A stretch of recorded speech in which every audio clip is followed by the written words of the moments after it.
We gaze upon the stars, twinkling in the night sky. They are bright and wondrous, and they seem as if they will burn until the end of time, and perhaps beyond even then. We follow their light to the water's edge. It flows a familiar path. It carries with it the memories of all the places it has gone before, and all the places it will go again.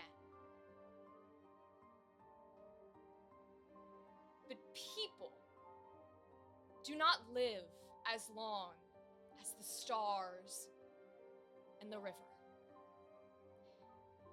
People come and people go. Some live on in writings, in tradition, in song. But others fade and wither. And with them go the memories that kept all the others alive. In the end, we are but what we remember. But if we do not remember, what then are we? The Circle of the Tipping Hourglass. Assignment 2359. The 11th hour. A young girl pierces through the silence, panting, running through the dead of night.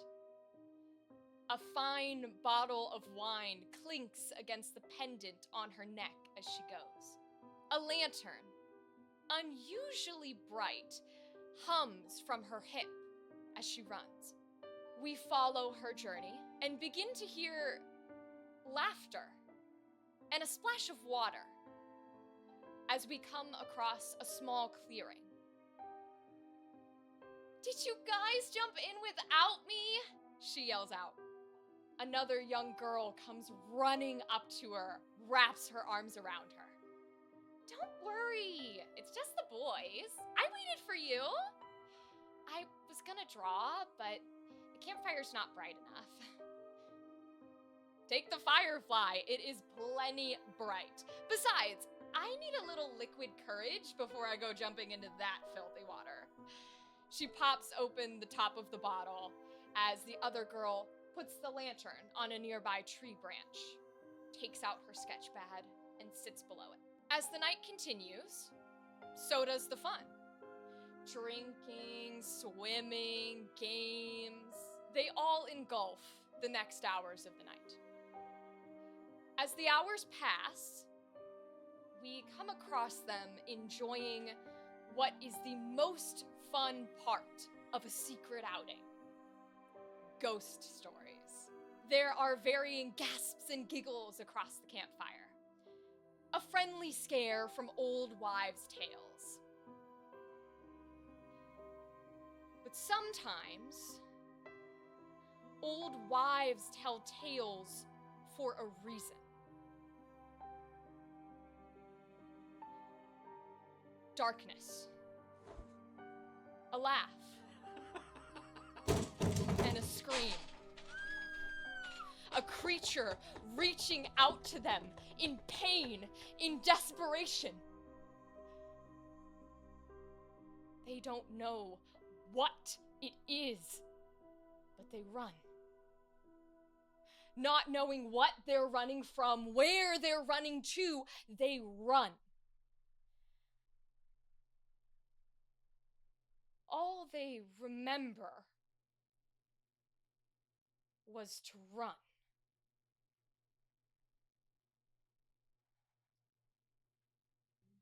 We come across the hours of the morning as the daybreak happens and the sun shines on the city of New Fair. There are people going about their daily business, whether they are in Silver Slip or the Red Lamp even has activity this early in the morning. Just everyday people doing everyday things. And so we begin our tale with everyday people doing everyday things. So, Billie, could you tell us about your character, describe them to us, and where they are and what they're doing on this entirely average morning? So Billie is on her morning run, her auburn hair flowing as she is panting. She's been out for a while now. She's on maybe mile 2. She's lost track. She always does this every morning to get all that nervous energy out, but she stops to see a family of ducks.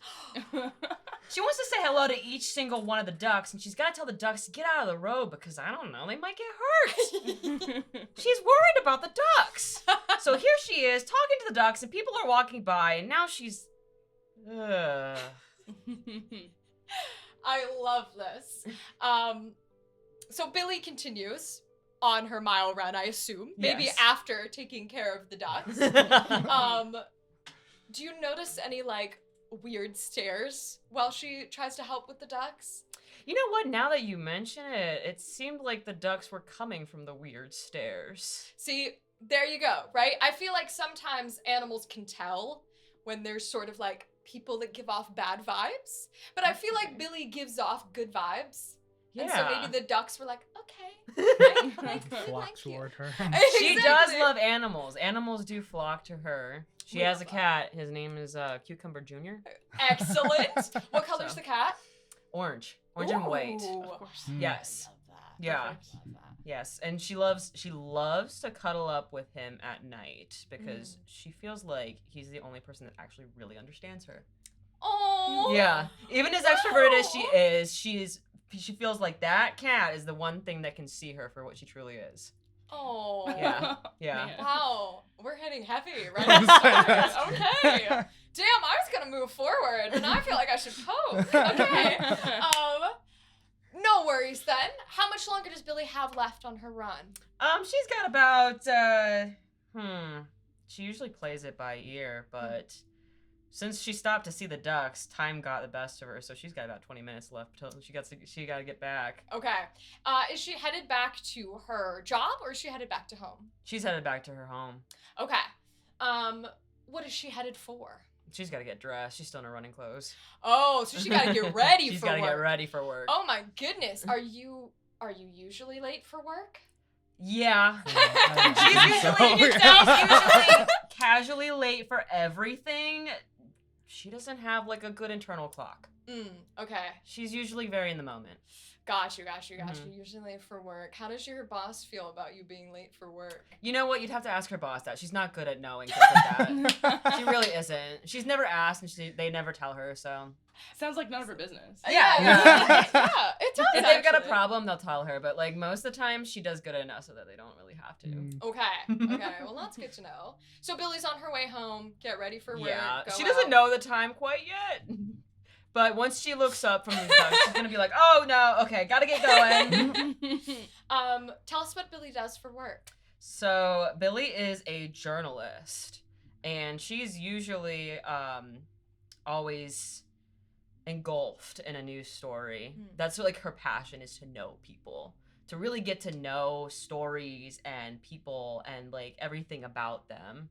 So she's been working there for about, what was it, a year or two? So she's kind of fresh out of university. Got you. Sort of a young buck in like a news scene. I assume all your coworkers are like relatively older people? Yes. Okay. Are they the type that are like, you're trying to report on newfangled things and they're like, what the hell are you doing? Like, The people don't want to read about this. exactly. Like, what are you talking about? What is this newcomer coming with? No one cares about silent films. Film No. will be dead in a year. No. Like, How dare they? I love that.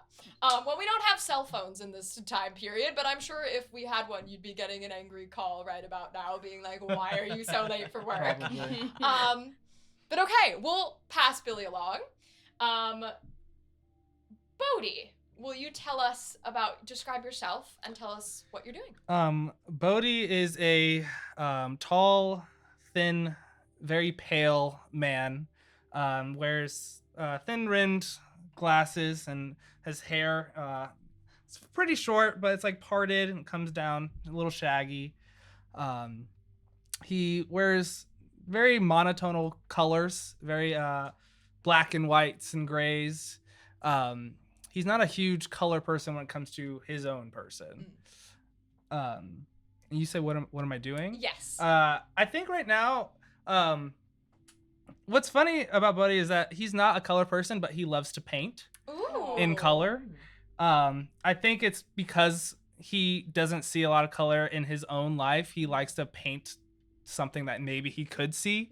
Yeah. So I imagine that he's just in his room listening to some like background music and just away painting with his smock that's dirtied with a whole bunch of different colors. What does he paint? Is he an abstract person, a portrait person? I think he's more of a landscape artist. Excellent. He loves seeing different things through his mind's eye because he hasn't really seen a whole lot. Right. But yeah.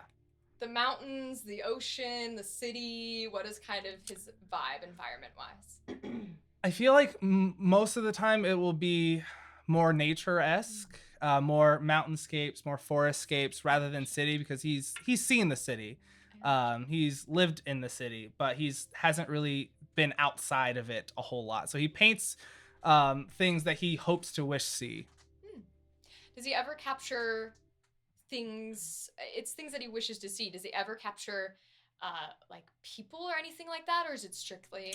It's mostly just nature. He Okay. doesn't paint people. He doesn't necessarily like people. It's not even that he doesn't like them. He just doesn't want to associate with people as much. So he paints very solitary images. No people really. In this moment that you are painting, what is the color you're using? I feel like currently he's probably working with like a burgundy, kind of painting like some fall leaves I like that. in a forestscape is what I'm thinking of. Okay. Is he a sort of giant canvas little brush or tiny little canvases? I'd say like a medium-sized canvas. Okay. With like probably like pencil-sized brushes. Nothing like you have to hold like a full fist to do that. But he's much more into like finer details, so he will use like finer brushes to do that. Do me a favor. Roll sense for me. Ooh. First sense. roll of the game. Okay. They're both 3s. Ooh. Okay. Okay. I love that hole. So 3 and below is a failure. Oh. Fun. As you paint, you are painting sort of this burgundy, you said like fall leaves style, right? So you're sort of painting this leaves, maybe a little bit of forest in there, maybe a little bit of trees.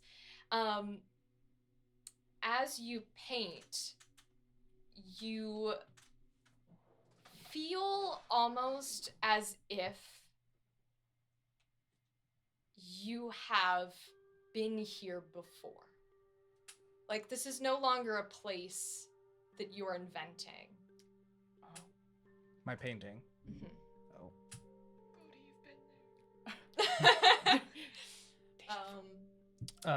I think he would kind of just like pause. Okay. I'm assuming this is not a feeling that I've had before. Nope. He'll kind of like just pause and look at it.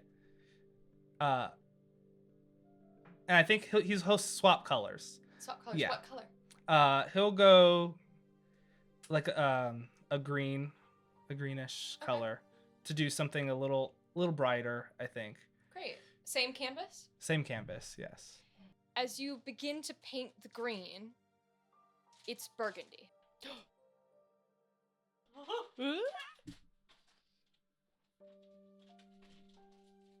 No.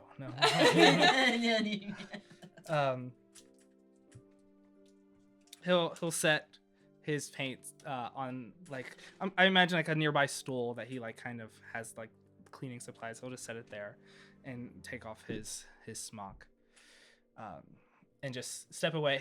I'll continue to look at the painting to see if anything changes, but I'm done painting it. Okay. How long do you look at this painting? I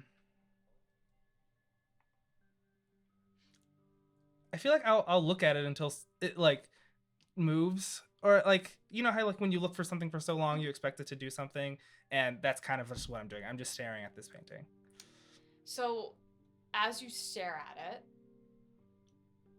there is kind of a moment when you're wondering how long you've been looking at it. Maybe there's a clock in your room, maybe there's not.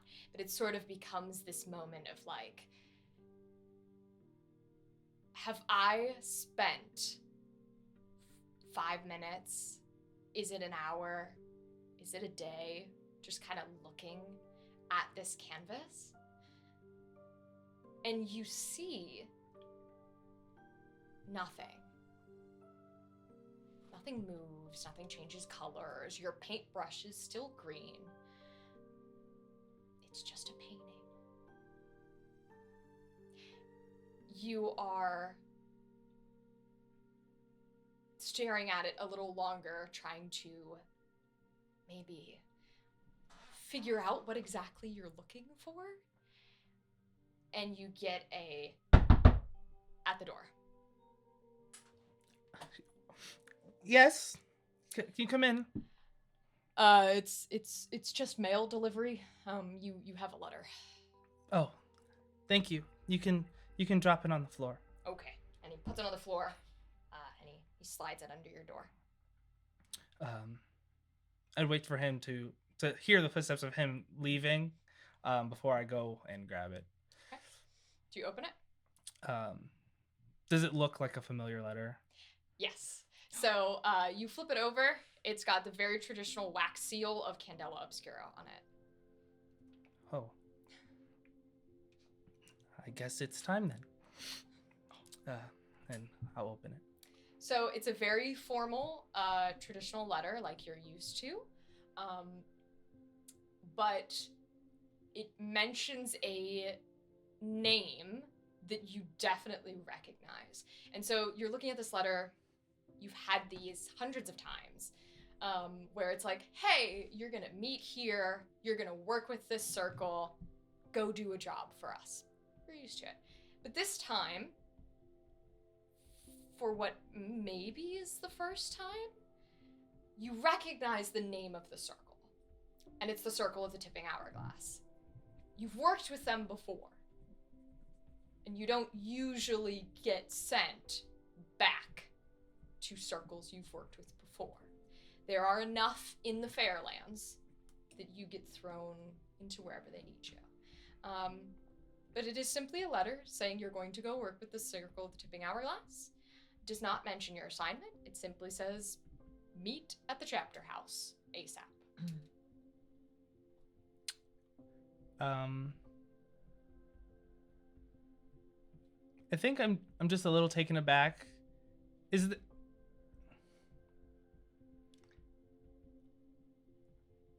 I feel like at this moment I would like hurriedly get ready to leave, whereas normally I'm very like nonchalant, very like calculated, but the fact that I'm getting assigned to a group for the second time is strange enough to me that I'm like, I need to know, why is this happening? Like, I need to go find out what's happening. Okay. So as you rush to get prepared and you're sort of maybe not unnerved, but definitely a little curious, maybe a little anxious, we fade to our last player for today. Sully, would you tell us about your character and what they're doing in this morning? My name is Sully, and I have a southern accent. I didn't know that. I think Sully's already at the chapter house. Okay. Because she's couch hopping. Mm. She doesn't particularly trust permanence. We're just gonna open that can of worms immediately. So she just kind of, since everything has concluded, she has Ellie Mae. So that's kind of like her back burner, like her reliance, but she doesn't utilize that often. And she just kind of wanders wherever. She stopped by like a bar early in the morning, just got a drink and got the morning newspaper. The morning beer. Yeah, just a little, I mean, like, probably something like she would get a coffee with, like, Bailey's in it. I love that. And she has, like, the morning Respect. paper and is just kind of, like, reading it while she's walking, like, casually to the chapter house. Okay. Minding her own. Okay. So, you arrive at the chapter house. The chapter house is a place that you all know of. You've been there many a time. You once before. The chapter house is in the basement of the Circle of the Tipping Hourglass, or your lightkeeper, Ellen May Rang. Ellie Mae for short. She is a doctor who owns the Candied Clinic, is the name of her hospital, located in Groundswell.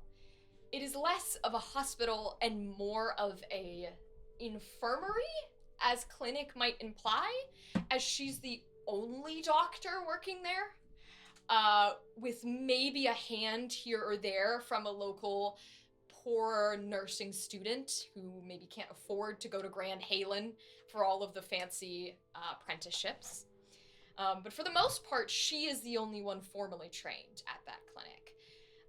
And as you appear for the chapter house at Groundswell, the outside is very familiar. It is extremely noticeable to most people's dismay. It is this gigantic building in the middle of what is a slightly poorer neighborhood, and it is so brightly colored it looks like a packet of Skittles on the outside. And for the time period especially, that's a little weird. But it is covered, the walls are covered on the outside in like a bright red brick. Not just chapter brick. house? The chapter house. It's the clinic. Yes, the Candied Clinic. House, the Candied Your Clinic. chapter house is in the basement. Okay. So the outside of the Candied Clinic is a bright red brick. Not your classic brick, bright red. The door has a few little steps to go up, which are very clearly in the process of trying to be converted into a ramp. And the door itself is a pastel, subtle as it can be, yellow against these red bricks. And it's plain. There's no details. There's no decorative things, right? It's not necessarily an expensive building. It's just colorful. And so as you enter the chapter house, you come into the little waiting area for the Candied Clinic, and it is just as colorful, with something that is new to New Fair, wallpaper. And so it has a very flowery, tropical fruit-themed wallpaper. Every color except for the yellow and the red that it should be from the outside. Just covered in oranges and peaches and all these things. And there's little tropical birds, right? All of it. Why are you so entire... happy? Like, I feel like this is place. like a stark contrast to what we're about to be facing. Yes, it is. Exactly. And that's what it's covered in, just wallpaper-wise. There is some chairs for waiting patients. There's a little desk. There's no receptionist or anything. There's just a little waiting area. There is something that is seen in some of the nicer neighborhoods. There is I can't remember the actual name, but there's like almost an intercom telephone system. Very, very old-fashioned, like, you click the button, the wire buzzes, and you get a ring. There's only one button on it, because there's only one person to ring. So, you know that you can just go straight in, but normally someone would buzz if they're here for the clinic. But since you're part of the chapter house and you know Ellie, you can head straight through the back door. Do you do so? I do. Okay. Because So I you hate staring at this building. It's nauseating. I'm like, God. Fair. Accurate. So you head straight through. You pass a couple of different rooms. You pass a lot of different rooms because surprisingly this place is huge. And again, people can stay here for treatment. So you pass through them. You get to sort of the end of a long hallway, and you see a door that is titled like staff. So you go down into it. You open it. It's immediately stairs. You know your way into here. You go down into the basement. The basement is kind of a change, but the energy is still the same. So the basement is a little bit less flamboyant of colors. It's still like a very nice, like peachy pinky almost, right? But it's not vibrant fire truck red or yellow. But the thing that stands out energy-wise down here, and how you can tell that this is sort of the space that maybe Ellie hangs or lives a little bit more, it is the most organized clutter you've ever seen in your life. So you walk into the space, and there's couches, very nice couches and sitting spaces. There's a coffee table, like a glass coffee table with a like a lemonade pitcher and little sugar lemon candies that sit on it, and they're always stocked, and they're never not stocked. But as you go further into the basement, you will notice that there are like papers strewn all over every place you can put a paper on. There's barely a pencil to be found, and yet they're everywhere. There is an entire wall, because this building is huge, of this basement that is just tanks of different creatures. And you guys know these aren't like spiders and snakes. These are phenomena. Ellie has a little bit of a habit of being a D&D style druid and keeping all the little creatures. And so for the most part they're friendly, although I would venture to guess you've never tried to touch them. They're still alive? They're still alive. Oh, Just hanging I out. thought they were just I like, feel subjects. like Billie might try to talk to them in her free time. Oh, we can get there. But they're just everywhere. They don't usually exit the tanks. You'll see Ellie maintaining them at some point, but you don't know what they all are for the most part. She knows what they all are. But that's sort of the general vibe of this place. There's other artifacts, there's items, right? There's like piles high of just items. And you know they shouldn't be stored that way because, again, these are phenomena, but they're just kind of in a pile on the floor. Great. Yeah. So that's what you come into. What do you do when you enter? I just kind of like look around. Is she there? No. Okay. I just kind of start. I kind of like fiddle with her stuff because it's funny to me. Just kind of like start. I'll find a pencil and I'll like chuck it behind her desk or whatever. I'm like, this doesn't read very important, but here you go. I don't know. I just start touching all of her shit. I love that. But I avoid the phenomenon. I steer clear of those guys. Okay. There's always one or two that like you swear are watching you. Mm-hmm. But at the same time they have like 10 eyes. So yeah. Of course they're kind of watching you. Yeah. That's good how that works. I look at one and I'm like, fuck off. And you can see it like the one that you tell to fuck off is like this one that sticks to the cage, like with feet, almost like a frog, but they're like slimy. Ew, okay. And it's got like rows of eyes and no nose. And not really technically a mouth, but kind of like a hole. And as you tell it to fuck off, the tongue just comes out of the hole and just licks every single eye and goes back in its mouth and just continues to stare at you. That's so good. You will die by my hand, I swear to God, one day when she won't notice you're gone, you are so cooked, I swear. And as you're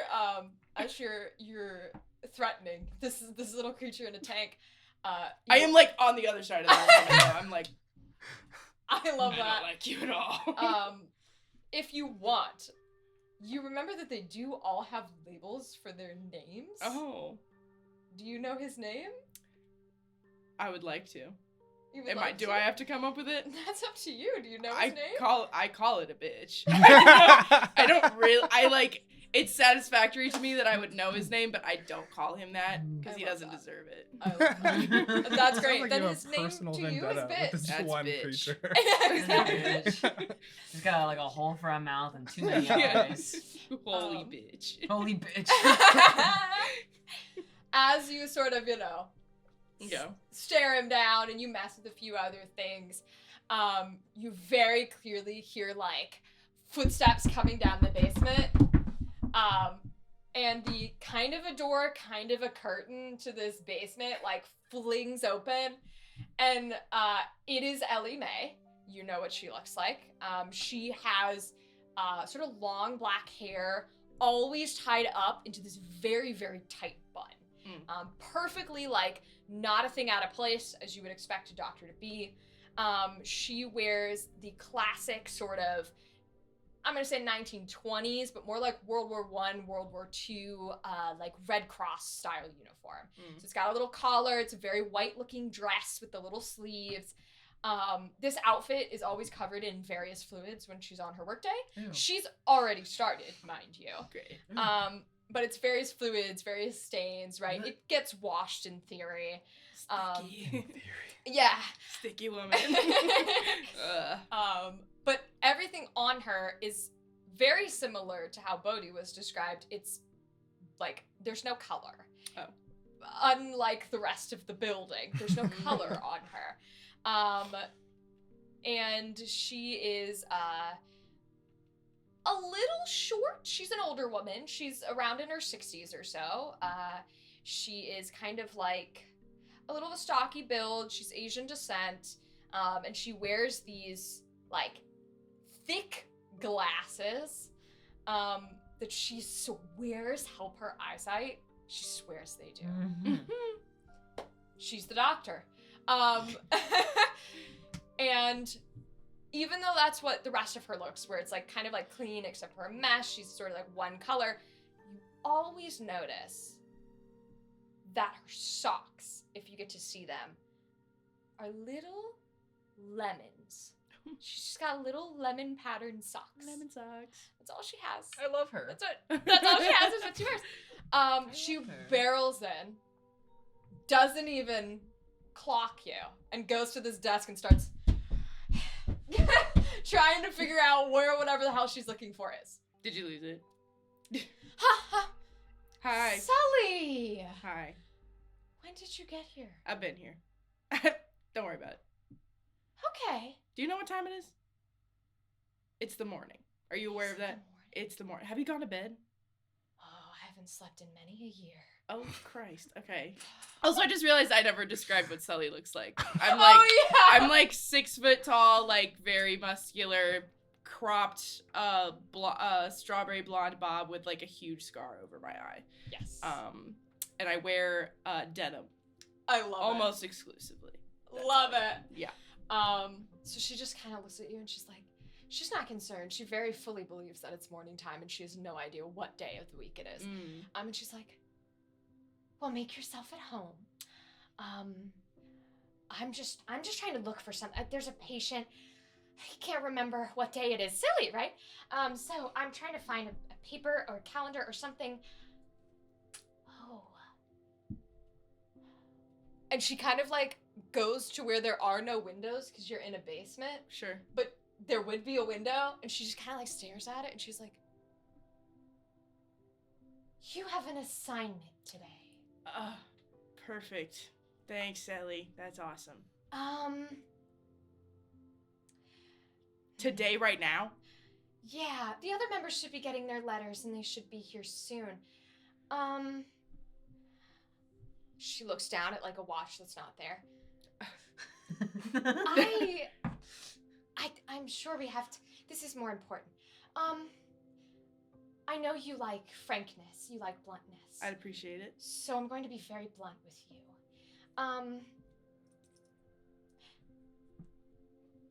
I know that most people in the war are running from something. I don't need to know what you're running from.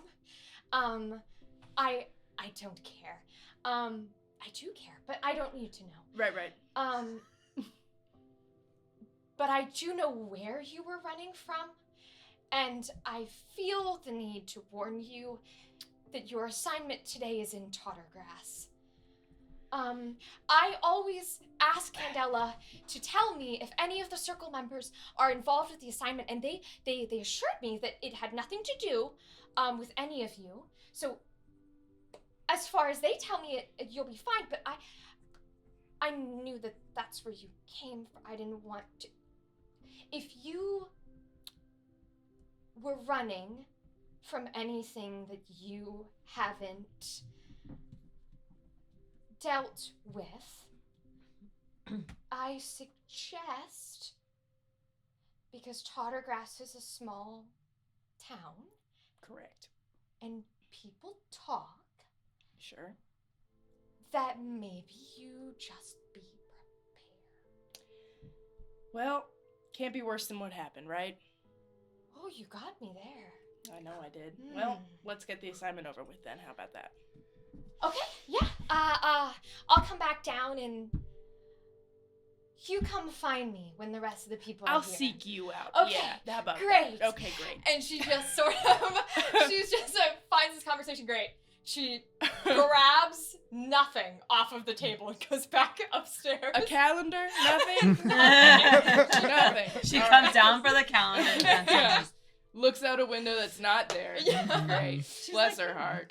She's doing well. Is there anything you want to do in this moment? I just kind of sit there and dissociate and just wait for whoever's going to show up. I don't have a letter. I don't have anything. I'm just like, well, I'm going home. Great. Okay. And so you sort of sit and you enjoy probably like your bagels and coffee that's definitely not spiked. Right. And draw on sort of where you're headed. I draw like ugly pictures of the bitch.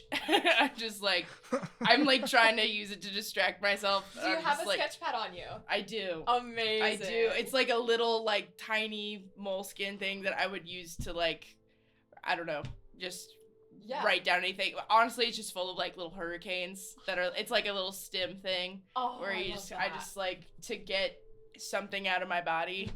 I just scribble. So I'm like drawing horrible pictures of this little phenomenon that's just minding its own business in the corner because I just need to distract myself from going home. Right. So roll focus for me. that's a 2. Excellent. Okay. So, as you scribble, bitch, the phenomena, you are creating a, like, perfect replica of him. Your artwork's, like, fairly good. This looks awesome. And even bitch, like, maybe you're anthropomorphizing him, but even he likes it. He's like, ooh, girl, you made me, ooh. Look at this. Ooh. You see that? He's loving it. And as you show him the drawing and you turn back to it, for a second,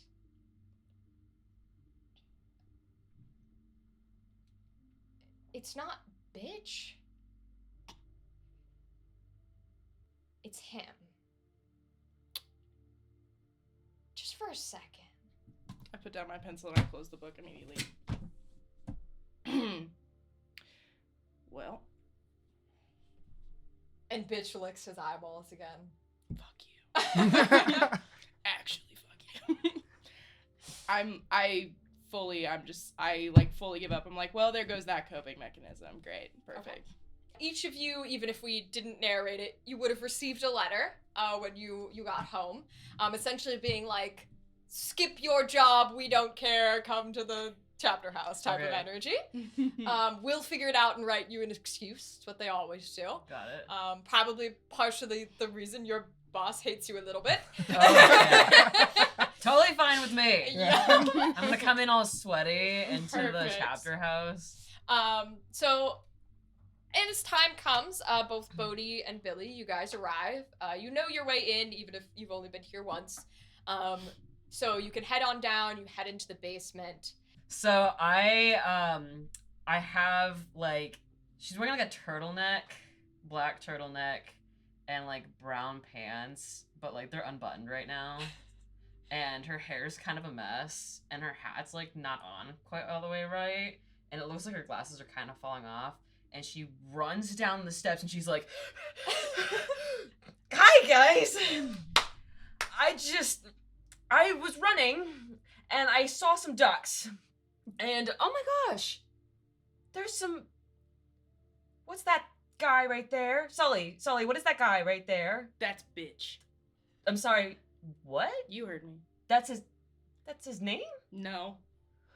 But that's what he is. All right, I okay. You look a mess. Are you okay? You know, I kind of lost track of time. And I just... Am I here? Yes. Oh, okay. I wasn't sure. You could be here, yeah. Okay. Oh, you know me. Question. Always in the mornings. Always a mess. I should probably go to the bathroom and get just a little bit more dolled up. Powder your nose, darling. Do you talk to ducks often? Oh, yeah. I talk to everything, don't you? Do they talk back? No, but they kind of give me like a feeling. Oh, a Yeah. feeling. Yeah, like, I don't know, when you go up to a tree and you can feel the tree, right? Yeah, you can feel the tree.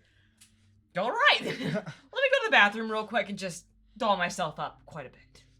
I go to the bathroom and I just fix up my clothes and whatnot. Y'all are feel feeling like- trees? I don't feel trees. Oh, Do you you- don't feel trees. Okay. Well, Billie said she felt trees, so I felt obligated to say I feel trees. Bohdi, you don't have to agree with everything. Oh, okay. Just I so know now. You carry that with you. Okay, yeah. Henceforth. Once I come out of the bathroom, I'm like a completely different person. Mm. Like, I am well kept and I'm just like ready to go. I'm reading a book that I found Okay. and I'm just in the bathroom. No. No. I found it like in one of Ellie's stacks. Okay. Let's just say like it's about plants or something because Love that. Yeah. So she's just reading about plants right now and she's sitting on the couch and she's completely dead silent right now. I'm just Okay. taking up space on the couch. I'm like fully lounging. Just like, Can we be on opposite sides of the couch? yeah. Okay. Cool. I'm just like really invested in this book now. yeah. I love that. I love that. I feel like I'm probably like on the other end, not on the same couch as they are, but Yeah. I'm sitting just perfectly straight. I my imagine hands in like my lap. I'm smiling reading this book about plants. Bodhi's probably just like sitting there like this. It's always like, I'm Pretty like much. a dad on Sunday with like the newspaper and like my Yeah. feet are like propped up. I like do not. I'm like way too comfortable here. Roll me a.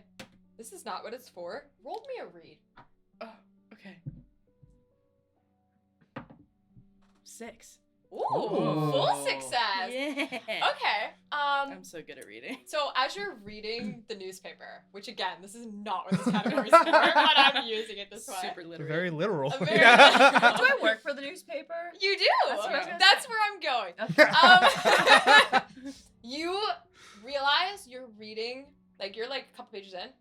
Because these are big and thick at this time. Mhm. You're reading an article, and you realize slowly that this is like a novel. Like this is a really good, like intense report with like detailed facts and witnesses, and like everything is very clear, and you're like, who the fuck? And you turn the page, and it says as just a tiny little baby author's note in like the smallest font they could get at the bottom, as like author and investigator, and then it says that, and that's what you see. That's what you're reading. I just look at her and she's on the other end of the couch, so I just like kick her leg. Yes? What? You right? Oh, yeah, all the time. That's like actually what I do. Huh. I couldn't tell. Are you reading my article in the No. paper? No. Oh. Okay. You kind of give off that vibe. I did this really cool article the other day. It was about some bakery on 5th Street. The bakery on 5th Street? Yeah. Was it about the prices of bread and the inflation and the economy and everything like that? Are you reading it from the Yeah. paper? Yeah, it's really absolutely fascinating how all of that ties into our current economy in this community. Isn't it great? It's all right. I think you could have maybe like embellished a little bit more, but you know this. They also have fantastic cupcakes there. I've heard. I'll get you one sometime. Me too. Yeah. Well, sure. I'm like very young. I'm like trying to like be nice. Yes. But I'm like fighting with every other primal urge to be like mean. You roll read for me. Okay. This time for what it's actually for. Both 2s. Ooh. You obviously don't notice some of like the comments that Sully is making. You're just kind of like, yeah, I did do that for my article. It was good. What you also don't seem to notice is Sully has like a coffee and a bagel from the bakery. And so you're just kind of talking about like the bread prices and the inflation to somebody who just went and purchased from the bagel bakery. company. How's that bagel? Looks fine. yummy. Okay. Do you want some? No, I'm more of a cupcake person. Fair. Do we know when Miss May will be here? No. We never know. Oh. You'll get used to that.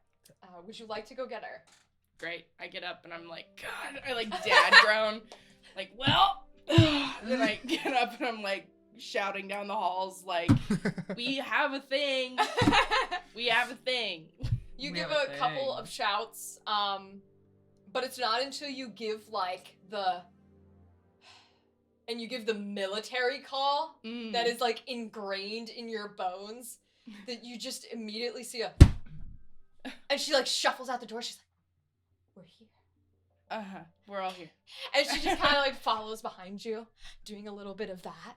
Get on down here. Right before the stairs, accidentally turns around and rush walks back into the room, and then comes back out with like a jar. She's like, hold on. She puts it in a different room, and then she comes back out. And she's like, don't ask. And then she just kind of goes down the stairs. She follows you down. So Ellie comes in, and you guys see her, and she's like, thanks, you guys. So you have an assignment. I know you got your letters. So I am here to tell you about your assignment. So we have gotten reports of a bunch of teenagers out in some of the farm fields.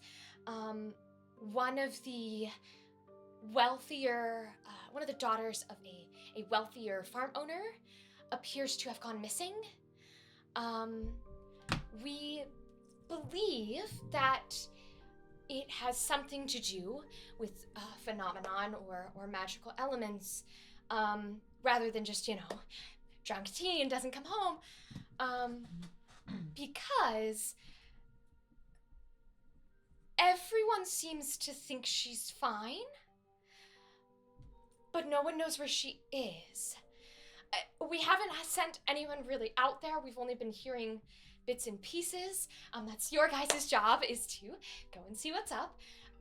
But we don't really have a reason to send you there. So you're going to have to come up with something on why you're there.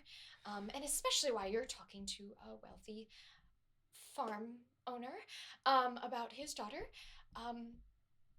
But I can give you her name, and I can give you their address and send you straight to the parents' home to try and gather some information. And if you can find the girl, that's priority number one. We want her safe and sound, if she's okay. Priority number two is, of course, if it is phenomena or magical, to stop it, contain it, destroy it, whatever you need to do to make it stop. Candela would love if you can contain it, but seeing as we don't particularly know what's happening, I mean, you can take any of my artifacts into the field with you, but I don't necessarily know what's going to be helpful. What artifacts do you have? Great question. A lot. I have a lot. So we do think, because no one seems to be conscious of the fact that she's missing, we think maybe it's something to do with memory, or maybe it's a creature that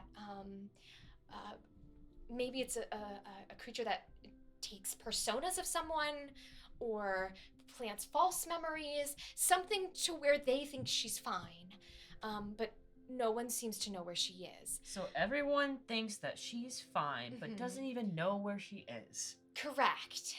That's the weird part, is no one can place her. And so I can give you an artifact or two that maybe will help with containment. You all can have a bleed container with you. Take whatever shape or size you'd like. They should work for most creatures as long as you weaken them enough. And then, of course, you all have your own bleed detectors, whatever that is for you, which should help you tell when things are, crazy. Yeah. So let me give you her name. She flips through a few papers, trying to find her own letter, pulls out something that's very clearly not a letter, and is like, somehow it's the right information. And she's like, her name is Dorothy Hardgrove. And so I'll give you her parents' address, and you can start there, since we think she was last seen with them, but again, we're not sure. And who wants the address? She'll hand it to whoever puts their hand out. Okay, she hands you the address so you know. They're up in Tottergrass, so it's a bit of ways out of the city. There'll be a little... I don't know what the right word is. Not many people visit out there. It's a relatively small space. And they're probably not as familiar with city folk. So just be comfortable with them. Make up some excuse as to why you're there. Stick to it. Don't let me get a newfangled phone call. Not that they reach that far. And having to come pick you all up. Okay? Any questions? Do I recognize this name? Excellent question. Roll focus. Okay. It's a 1. No, you don't recognize this name. I simply can't. Yep. Okay, great. You are a little too... In fact, you are so... Like, fuck, I gotta go to Tottergrass. I don't know who she is. I don't know that address. I don't know where in relation everyone is located. Mm-hmm. That you're gonna take a brain for me. Oh, okay. I visibly, like, I kind of like, because it's not a name I recognize. Correct. And, but it opens more questions than answers, so I'm like, I am not an emotional person, but it visibly, like, Billie notices that something's off with Sully, and Roll read for me. 5. 5's your highest? Okay, that's a Yeah. mixed success. You notice Sully is usually very stoic. So you're gonna and especially with your extroversion, you're gonna notice right away that Sully is like, you don't necessarily clock what in Ellie Mae's speech caused it, but you do notice that that's occurring. So Okay. Go ahead. Sully, do you need anything? no. Do you need something? What's wrong? No, I noticed that something was kind of off, and I just wanted to support you. I appreciate that. That's really sweet. I'll just say this. I don't have anything to hide. This is my hometown, so if I need to steer, I can. But, I trust you. yeah. I trust I've never you been in too. the war, but I trust you. Yeah, the saluting thing is a little. Keep that to a minimum, guys. Thanks. Okay, though. shall do that. Sorry about that. That's fine. I appreciate the gesture, but don't do that like outside. Don't. You almost glance out of the corner of your eye, Ellie about to start to do it too, even though she very clearly knows better. She was in the fucking war. She very clearly knows That is better. so funny. So she's like, The and then vibes just were like there. it's like every part of her's like, nope. Contain yourself. Yeah. Anything else? I have a question. Yeah. Is Ellie still like in the vicinity with Yes, us? she's still here. Can I pull you away for a moment? Absolutely, yeah, of course. I'll be right back. You guys have fun. Leave bitch alone, please. He started it. That's not what he said. And he pulls I got a silent giggle. I'm like immediately over it. I'm like pissed. I'm just like, fuck. Let's go draw together. She steps aside with you out of earshot. And like I'm keeping like try to keep like a hushed tone, but also enough distance where she's not too close to Yes. me. Although I think I know why. Why am I chosen to be with this group for a second time? Well,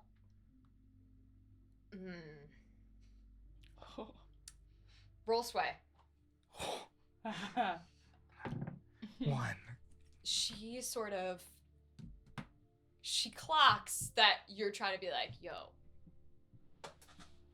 And she's kind of like, well, I don't make the higher up decisions on freelancers for circles. I did let Candela know that I appreciated your work with our circle last time. I think you did an excellent job, and I think you vibe well with the rest of the people. I would say that I don't make those decisions. Do you know?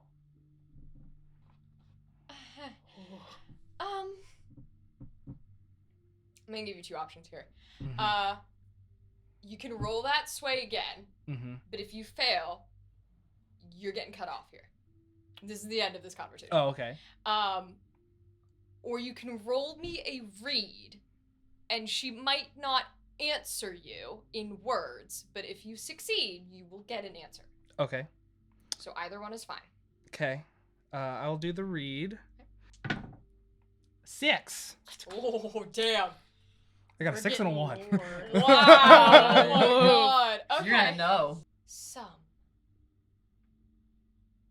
They don't tell me everything. I'm just a light keeper. But I'm old enough to know when I'm not being told things.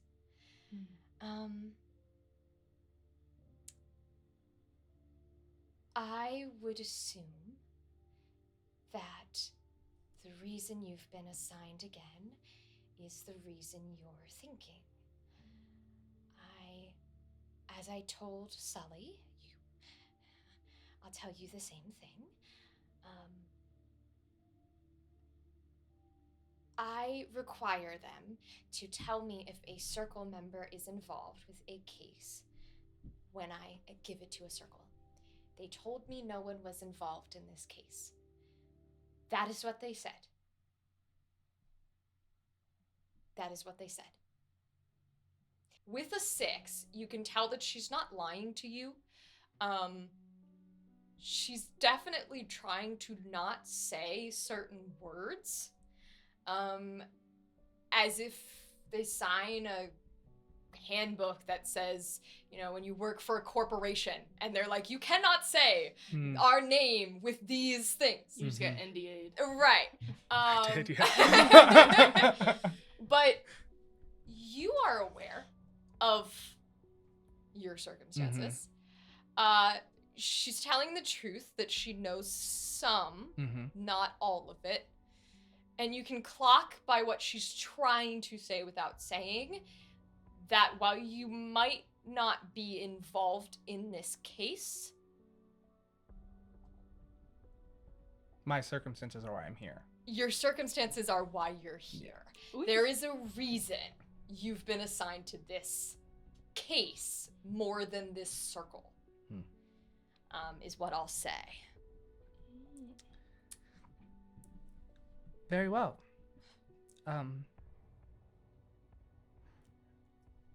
I've yet to actually work with a group a second time, Oh, so this is both exciting and terrifying at the same time. oh, you'll be fine. I really hope so. So do I. You'll be fine. So, okay.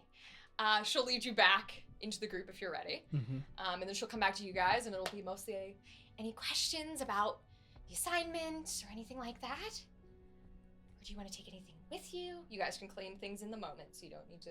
I have a take shit gun. now. You have a gun. That's fine. You can claim it now if you want. Gun. You mentioned artifacts, Yes.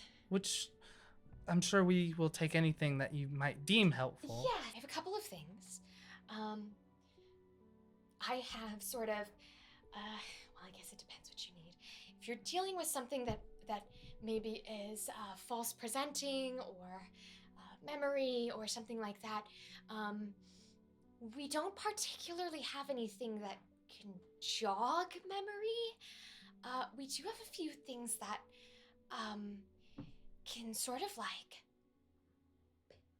erase like a second or a minute. We've got a few things like that we could give. I don't know if you want them when people can't remember much to begin with. Phenomenon-wise, I do have fish, which I guess would be a little hard to carry. But I do have fish. They're these little, these little fish. And she goes over to the tanks and she pulls out this tiny little tank. And it's a little tank of like weird looking thick water with fish inside of it. The fish look normal until she reaches in and she pulls one out, and as it leaves the thick water, it has legs A little guy. and little toes. And she puts the tank down and she puts it in her hand, and he just kind of sits there and he just goes like this, like a little dog, but he doesn't have front feet, he's just got back feet with little toes. So he sits there like a fish like that. And she's like, and he's like this big. And she's like, so this is barley. So barley is a phenomena. You can tell. Barley is able to sort of, well, what's the right word? Well, I could show you. Does anyone want to volunteer? Absolutely the fuck not. No, thank you. Great. So she brings you forward, and she puts barley in your hand, and he sits there and he looks at you. And she goes, okay, so what you do? I have my hand on my gun the whole time. I'm like looking at you like down the barrel of it. I'm like standing slightly behind Sully. So he's just like barely staring at you because fish have like the eyes, they go everywhere. So he's just kind of like with his like eyeballs and he's got his little feet out. She goes, so they're relatively harmless to people. But when it senses bleed, it's sort of like, well, I'll show you. And she goes to the desk and she pulls out this little vial with black sand. Oh.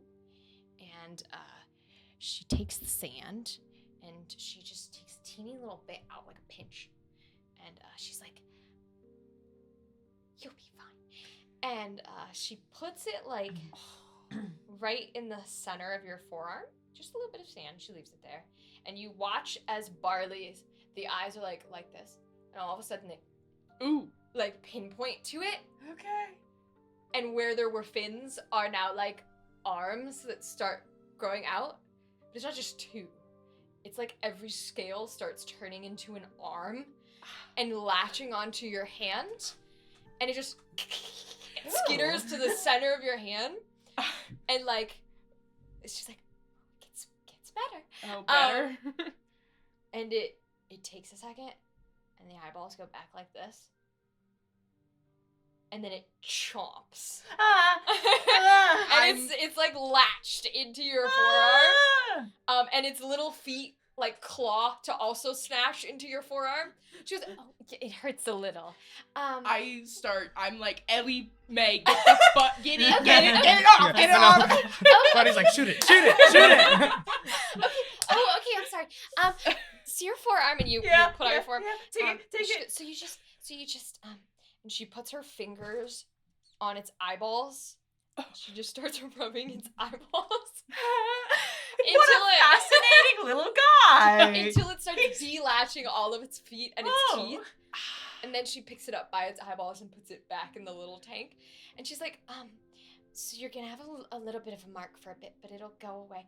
But basically, so it does that when it senses like bleed, right? But like strong, but like present bleed, not faded bleed. So present bleed, and it snatches. And while it's snatched, it can't be like removed unless you do the little eyeball things. So what you can do is, as long as you have a firm grip on him or something's attached to him that doesn't move, the thing can't move. Huh. Yeah. Billie, I think you should take that. You wanna take Barley? Wait. Do we need it? I don't want it. I'm fine with taking Barley as long as he promises not to chomp on me again. Oh, it's as long as you don't get bleed on you, he won't jump on you. So, explain to me again. He needs something on his eyeballs? Yes, so he'll be in this state when we take him out of the jar. And he'll be totally fine. But when you want to, like, at like the bleed thing, right?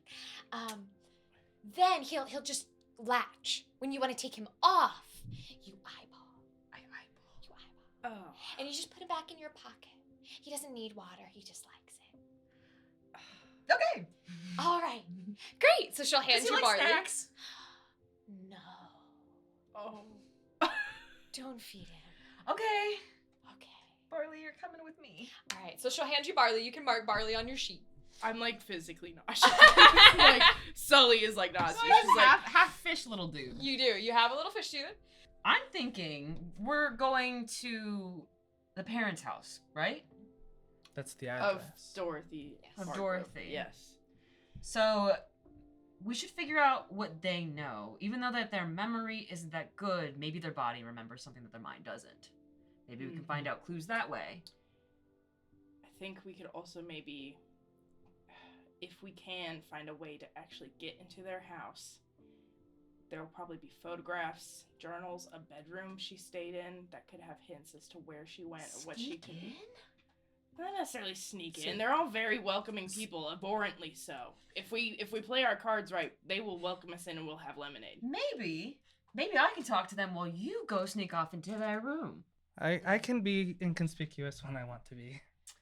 What do you think? Bohdi? You want me to go by myself? Oh, I also wanted to say I wanted to grab the artifact that is like the eraser memory. yeah, the erase memory. The like up to a minute of memory Oh, erase. yes, you may. You can mark it on your sheet. Maybe I could talk to the parents while you guys sneak off into her room. What are you gonna say? Why? Like, I think we need to decide why are we even in the town? You said you're from there. Yeah. That's a good point. Can't we just say you're like visiting home?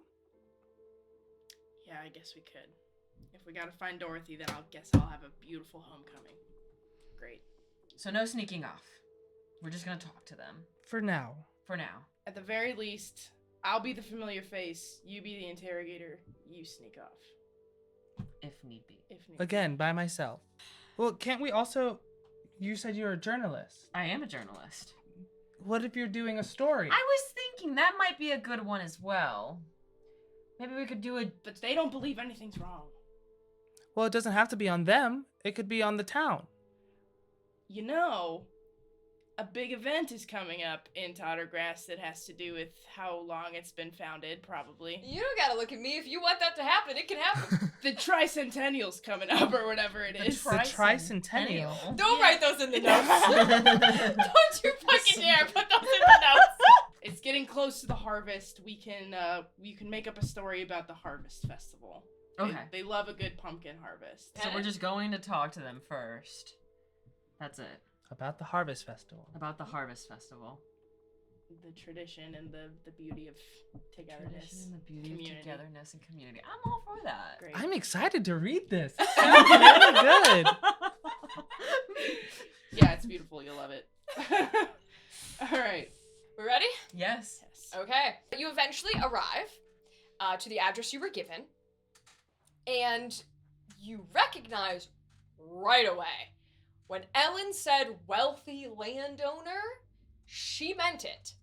The house is like early America style, big white, multiple stories, acres of land.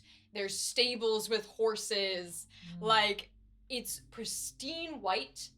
The outside has those beams on the front that hold up like that little awning for the porch that look like they should be on the Capitol building, but they're on this house for some reason. Right. The railways and like the windows are trimmed in a gold. Could be real, could be fake, but it's a gold. And the designs, they're not just trimmed, but there are like designs of angels. There is the symbol for the ascendancy on it, which is the religion of the Fairlands. And there are just like grapevines and all in gold, gilded across the windows. The windows have like very sheer curtains, old country style. And they have shutters that don't do anything. It's the ones that are like stuck to the house. And you go up, assuming we go up to the front porch. You go up like, you know, the giant stairs and this beautiful white porch. And you see the door, and it is also like covered in this gold detailing of angels and grapevines, and two angels like cross each other where there's a door knocker in the center. I roll my eyes. So, God, It's pretty extravagant, don't you think? Is your house like this? Sorry, no. Bohdi, No, I it's live not. in an apartment. Oh. I Yeah, don't even live in a house. I typically wouldn't have been allowed within like 100 yards of this property, so. Do you know what these people do for a living? Are you a criminal? I was poor, Bohdi. Oh. I was a farmer like everyone else, but I wasn't one of the rich ones, so. No. What was your question? What do they do? Oh, fuck, I don't know. They don't really. It's unholy to brag. Braggarts don't go to heaven, you know, whatever. Noted. Ascendancy. Okay, I'm gonna step up to the door, take a look at Sully and Bohdi, and do a slight nod, make sure everybody's ready, and go ahead and knock. Okay. You knock with a nice gilded gold knocker.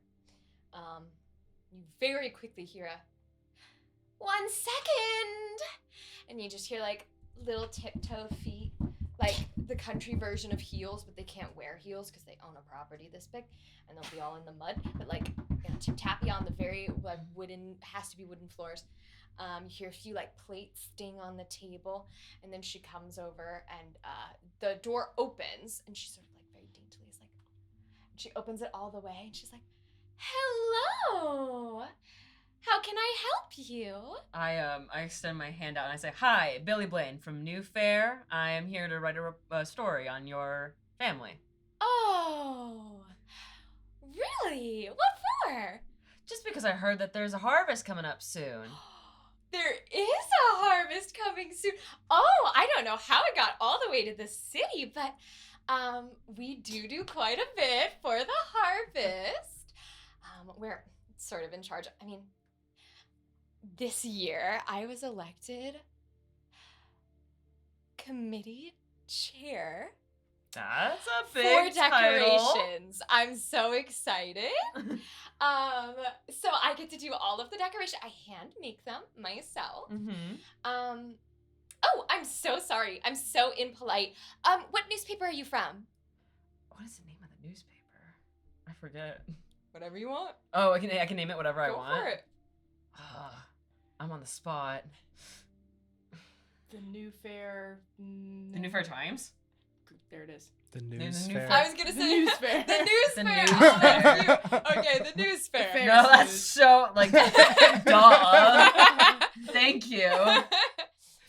She goes, I'm, like, thinking, like, I don't even know this person's name yet. right. Like, um, you look extravagant. What's your name? oh my gosh, thank you. You don't know my name and you're doing a paper on me? Yes. Oh, you must know my husband. Yes, I do. Oh, I see. Yes, well, he gets a lot of recognition, you know, business people. Mm. But yes, my name is Cherry Hardgrove. I'm his wife of I don't know how long. But it's been a great time. And I'm committee chair. I'm sorry, you don't know how long you've been married to your husband, ma'am. Well, you never ask a woman her age. Sorry about that. Thank you. So you're from News Fair. Yes. Oh my goodness. Well, come on. Are you all from News Fair?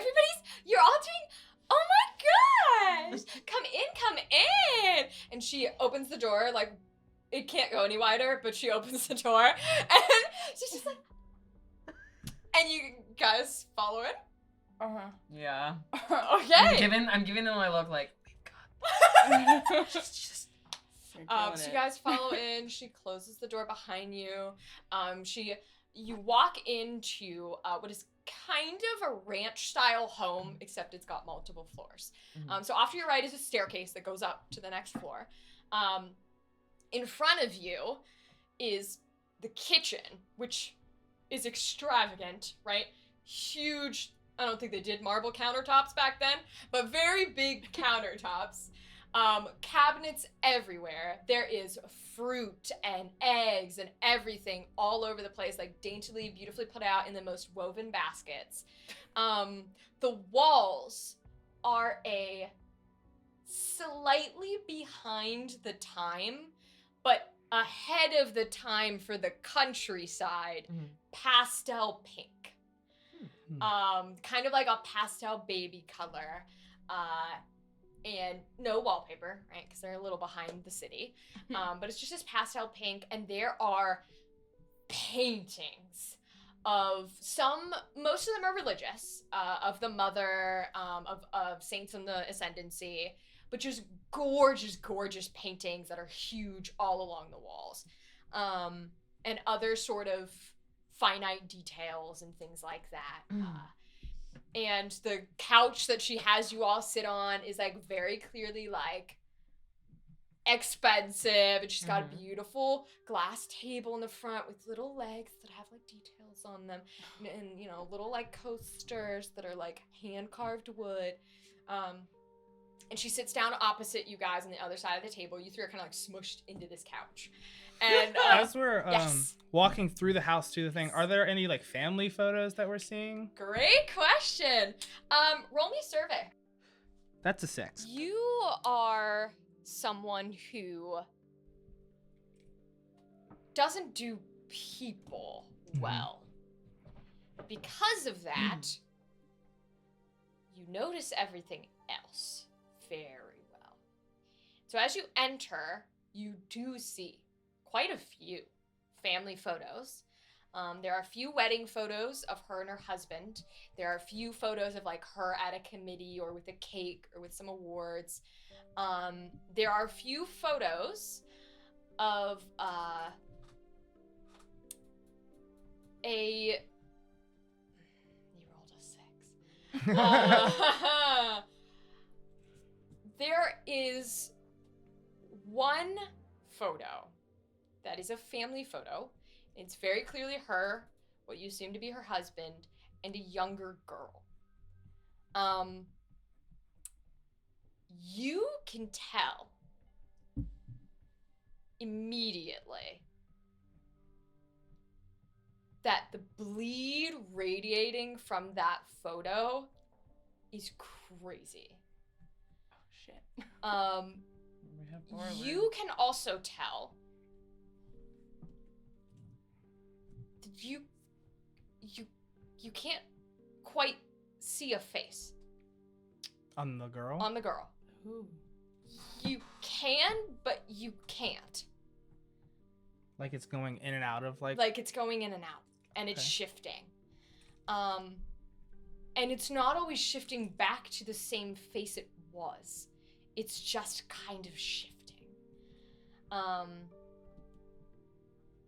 Yeah. I'm gonna say that's what you see. Okay. Anyone else? Do I notice any like maids or like people that would be working for this Ooh. family? I'm not gonna make you roll a survey for that, because I think it would be very apparent. Is there a person there? Yeah. There are not. Okay. They, you would know from being from Tottergrass that the wealthy is generally more of an appearance than it is wealth. Okay. There is wealth, but it's not like city wealth. It's Right. very like, if I make money, that money goes into the things you see versus upkeep, right? Mm-hmm. Especially with Tottergrass's traditions, she's probably doesn't work a job. She's probably at this house, cleaning the house, doing the food, doing the kitchens. Okay. So this is mostly probably her work. Gotcha. Oh my goodness! This is so exciting. You know, the Harvest Festival is something we do every year. We've done it forever. And it's just so exciting that people in the city are actually going to hear about it. I mean... Absolutely, Miss Hargrove. I love this house that you have. Have you dolled it up for the harvest? No, it's always like that. You think it's dolled up? Absolutely. Oh my gosh, thank you. I work so hard to keep it clean and pretty, and I appreciate it. Do you have any help, or is it all just you? Oh no, it's all me and my daughter. But it's mostly me. She's usually at school. Oh, how old's your daughter? Oh, about 16. 16, wow. Yes, young Dorothy. She's so sweet. I love her. She's my precious baby girl. Aw. She is just the perfect young woman. Really? Is she helping you out with the harvest? Oh, she should be. She helps every year. You know, she very often is either the winner or in the running for the the pageant. She's very often like the belle of the situation. It's amazing. So she's not gonna be in this harvest pageant. What do you mean? You said that she was helping. Oh, yeah, she'll help for this year too. And she's gonna be in the pageant? Oh, of course. She has to Okay. be in it every year. Oh, so where is she? I would love to meet her. Oh. She's probably at school. Really? Yeah. What school does she go to? Oh, just the local one. The local one. We don't have any fancy private schools out here in the farmlands. Huh. All right. Can I do a read? Go ahead. I just want to like. I also wanted to read on the pause. Yo, you Yeah. both can roll it. Ooh, I got a 6. 2 threes. Okay. So I'm gonna say you clock this, and you know some shit's up Okay. because you talk to people all the time. You know when fuckers are trying to deceive you. Got it. Bohdi, you're not people enough. Mm, You recognize the picture, but you're not people enough. Mm-hmm. Billie, her pause, immediately you're like, She knows something. she might. But you also know what sincerity looks like. And there's a weird mix of her pause was genuine. As if she genuinely was like, where is my daughter? Okay. Okay. But her response was genuine too. It's just as if there was a bridge that wasn't connecting them. As if the question was asked, where is my daughter? Oh. And It just didn't go past that. it just didn't go past. It was, must be at the school. Okay. Right? There was no, she didn't give you an No answer. critical thinking. She didn't give you, no critical thinking. She didn't give you an answer because she doesn't understand. If that makes sense. Not that she doesn't have one, not that she does. Okay. She doesn't understand. All right. Can I be standing? I like. Absolutely. I know that Bohdi doesn't want to be crammed. Yeah. So I take the initiative and stand up, and I kind of am just like wandering around, looking at every little gold leaf knickknack, and kind of just like. And can I discreetly take out my bleed detector, which is a compass? Ooh, I love that. And it points towards heavy like bleed. I love that. Yes, you may. Roll sense. Disadvantage. 2. Okay. Where's this compass from? It was gifted to me by Ellie Mae. Okay. Like from when we met. Because Okay. I had severe anxiety over what happened. So- and she tried to help. Okay. And so this is sort of a piece of, like, trying to calm that anxiety, like a friendship? It's kind of like a mix of a worry stone and like a physical evidence of like, is something nearby? Where can I find it? It's kind of like a worry stone for me a little bit. With a failure,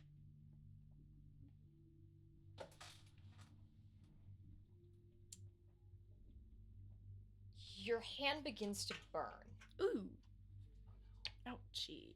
You're gonna need to take a body for me. That's a body. But That's a body. Body. Somebody over here just taking marks. Ow. But a bleed detector does its job. It is an instrument. It is an artifact. It does its job. Great. Your compass, although it is burning you, turns towards the stairs. Called that. Okay. I kind of like hot potato it a little bit and pocket it, but I'm like, So I noticed a little something is going on. So I'm Mrs. Hargrove. Where is your husband exactly? Oh, he's out doing work. Is he outside the house right now? Oh, no. He's, well, I don't really know what he does, but it's not for me to know. So he sort of is like an entrepreneur in Tottergrass. Oh. Yeah. Wow, he sounds like a nice man. Oh, he is? I hate to bother you, Mrs. Hargrove, but can you grab us a glass of water, please? Oh, I can do better than that. And she scurries off into the kitchen. Could you stay there for a minute? She can. I'm gonna let you know that while she's clinking around, she sort of very clearly takes out wine glasses. Ooh. Oh. And then looks through a cabinet or two and is like, where the hell is that wine? Whatever. And she puts them back. Okay, I'm gonna take a glance over at Sully and Bohdi and ask them, okay, what do you guys think?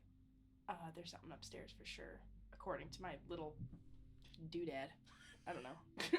Should we let Barley on this one? I don't think he's conspicuous enough, or he is too conspicuous, I say. Yeah, she would start rebuking that thing. I also think whatever's happening is centered around the daughter. Mhm. One of the photos I saw back there, it was just around her. It had nothing to do with her, the wife or the husband. I think They don't know anything. I think if we can find a way to, someone needs to navigate their way upstairs. Because there's something up there. I'll keep Mrs. Hargrove distracted while you guys go upstairs. If that doesn't work, perhaps a tour. That's a good one. That's an even better idea. I also think someone should go outside to meet the husband. Well, I think he's on work right now. Is he at work? He's at work. Yeah, so he's not outside. Yeah. Oh, He's I not thought she home. said outside. No. Okay. No, I asked if he was outside. 'Cause Gotcha. if he was outside, I was gonna be like, "Hey, what's going on?" Let's go with the tour, and then if you guys need to like peel off, sneak off, go for it. I'll look for a bathroom or something. Dealio. Great. Hello. Okay, and she hands out like what is like a pink beverage, like pink lemonade. She puts 3 on the table, and hers is very clearly larger and like just a little darker. I say, yeah, smell it. I'm not gonna make you roll because you don't have to know what's in it. But that's hers, and then she sets y'all through that, and she's like, "So, what do you want to know?" So, tell me more about Tottergrass? Oh, that is such a great question. Such a long historical question, too. Are you looking for an answer, or are you trying to scapegoat it? Scapegoat. Okay. What do you want to do? I'll just see if let's just actually go for the tour. Let's see if we can get a tour while she's telling us about Tottergrass. Okay. Does that sound good? Yep, she's monologuing. Okay. How about you show us around the house while you give us this? I'd love to. Oh my goodness. Okay, so now I don't know about you. I know some newfangled journalists have like those cameras, those new invented. You can see we have a lot of family photos. It's a luxury. But we go out and we go to the city and we get photos sometimes. But that's okay. I'm sure you can like sketch things. So we're gonna go through the house. And she shows you the kitchen and she's like, here it is, the kitchen. You guys know the living space. There's a dining space, and she walks you through the first floor. Mm-hmm. And she's like, and then upstairs we have our bedrooms, and she walks up the stairs. And she's like, so we have mine and my husband's. We have a craft room for myself. And then we have my daughter Dorothy's room. What kind of crafts do you do? That's a great question. And she starts monologuing again about everything she's ever done for the fall harvest. I kind of like gesture to like, I'm just gonna sketch your bathroom or whatever. Yeah. And then I sneak into Dorothy's room. Excellent. Roll sense. I'm gonna use a drive. Yeah. As well. That's a 5. Ooh. Well, the 5 is the gilded, the 6 is the not gilded. You may take whichever you like. It's between a mixed and a full. I'll do the full. And do I regain the gilded if I don't use it? No, that's gone. Okay. I'll use the 6. Okay. So with a full success, you stop before you put your hand on that handle. Ooh. Oh god. Like immediately the bleed radiating from this room is a lot. You are able to steel yourself, and you can enter without her noticing. Do you enter? Yes. I have like my holster is like under my ribs, so I just kind of like pat it there and like note that it's there, and I quietly enter. Okay. As you enter the room, you see a room that is just as like ornate and pastel pinky and the same as the inside has been this whole time. Mm-hmm. And it's got a wooden, like, red wood frame bed with like a canopy going over it. It's extravagant. I'm like nauseated, and not from the bleed. There is a same like redwood ornate detailed dresser with a few drawers. There is a large table with like a mirror, so old-fashioned of a vanity. And otherwise there's just like little trinkets or things that are on shelves. Okay. I take the compass out again. Okay. I risk it. I like sleeve my hand and like hold my compass out. I'm not gonna make you roll. Okay. I'm gonna say that compass is going to point you towards the desk with the mirror. Okay.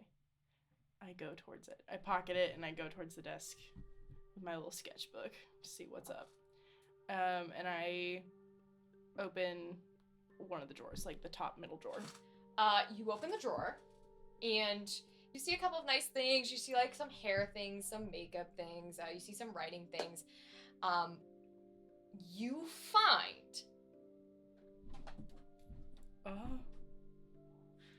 Oh, she a gone. journal. Oh, she Oh, back. hi. Can I flip through? You may flip May through the I? diary. Okay. Okay. Oh my god. You like went all out. Can I read it? You may read it privately. I'll- You may read it out loud. I'll save this for when I'm back with you guys. I Okay. pocket this. Okay. Your compass is also oddly pointed towards a hook on the wall. I investigate the hook. Okay. Roll. I'm gonna say focus. Grand.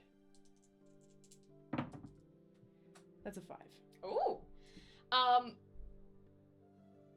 You think it's odd, but you know what it's for. These are lantern hooks. The firefly. Okay. That's it. That's all that radiates from this room. Great. I pocket everything and I'm like, all right, and good, gone. And I quietly, before I go, I sketch a toilet. I sketch to pretend you were in the bathroom. Yeah, and I was like, wow, toilet. Oh my This is God. such a nice toilet. It has like one of the deliberately draw like the handle that's like from the ceiling or whatever. It's Yes. fully like padded Oh on yeah, the I love toilet that. seat. Yeah. Okay. What else does everyone want to do? She's monologuing. I quietly join and continue sketching the room. I give a look over to Sully and see if we've got everything and we're ready. Okay. Mrs. Hargrove? Yes.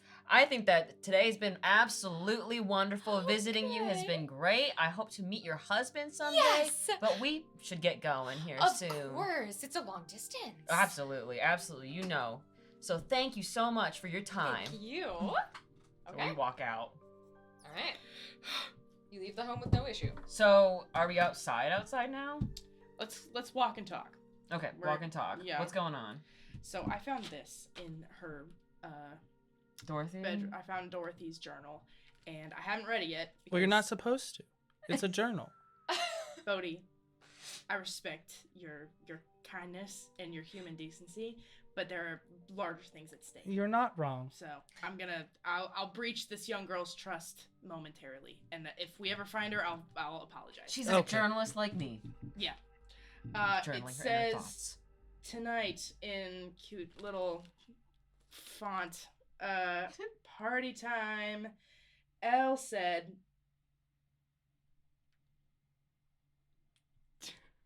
I don't need to tell you. You know. You know. Sully stops You don't even have to roll. You know. in her tracks. You know how to read it. Elle said she knows a good spot for us to go tonight. She really is the best friend a girl could ask for. I don't know how she does it. I couldn't imagine living with all those sisters. I'm in charge of drink and Firefly. Frank has sandwiches. Willie's got a bucket for our clothes. I cannot get this dress ruined or Ma will freak. They never take their eyes off me, I swear. Little eye roll emoji. I hate living up to all these expectations.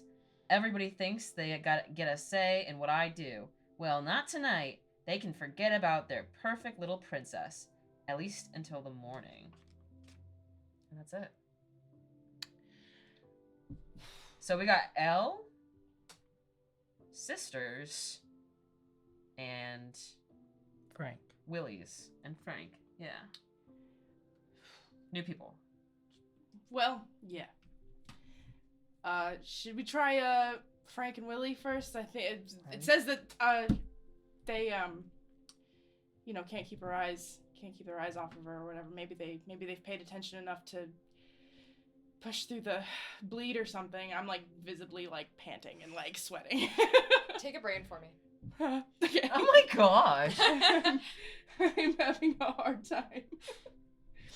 Should I notice something? Yeah, normally you don't have to roll read. I just wanted to Okay. do it in that moment. You notice. Okay, I Everyone notice. notices when someone else freaks out.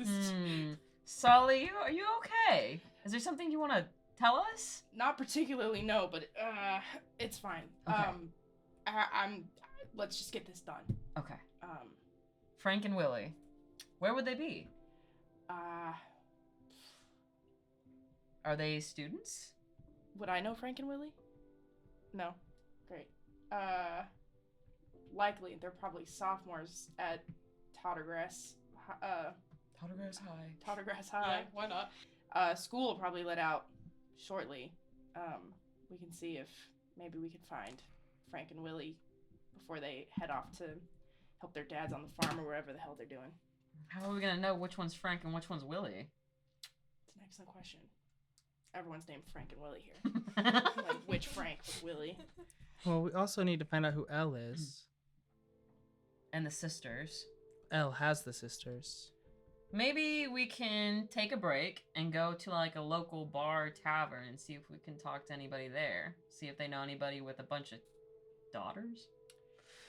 I mean, that seems like a dead end to me, but we could. I don't know. Well, we know there's a pageant. Oh. What if There's someone who has a lot of daughters that enters it? could do that, maybe. There's also, in the city hall, town hall, there's probably doing a lot of prep work, so there's a lot of different options. I think, let's start with the bar and just see if we can narrow down who Frank and Willie You just might want to be. get a drink, don't you? Maybe. Wouldn't you? This place sucks. It's the only thing that can happen here. It's drinking. I am down to go to the bar. Is that where we're headed? To the bar. Okay. As you continue on your 15-minute walk to wherever the vehicle was that takes you to the outskirts of the city,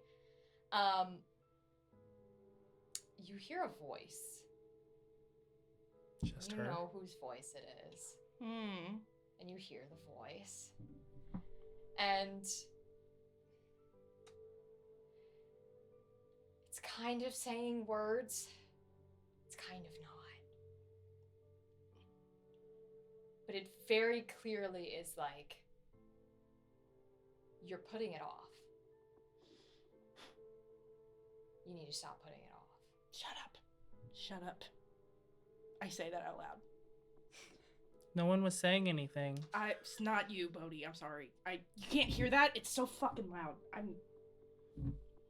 It's fine. I just think that whoever is saying shit really loud should maybe shut up. Maybe.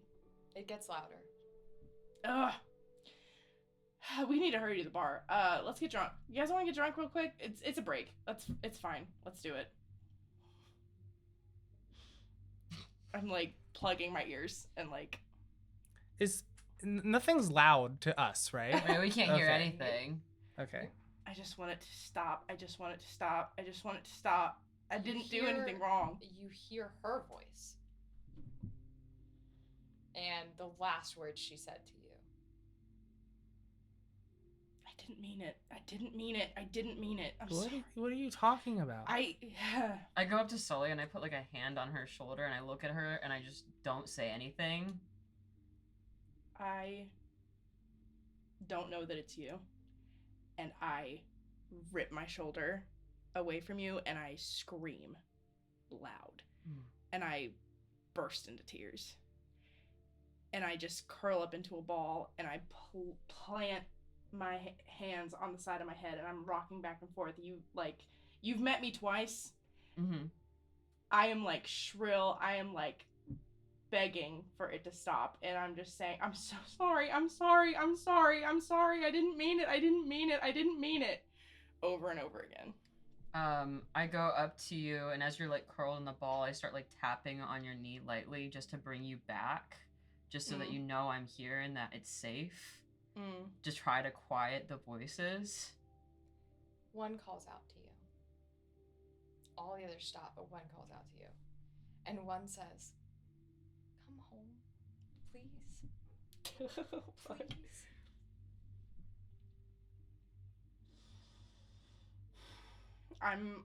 It's not screaming so much anymore. It's just like crying.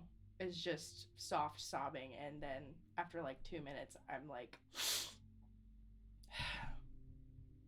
we're not going to the bar. Where are we going?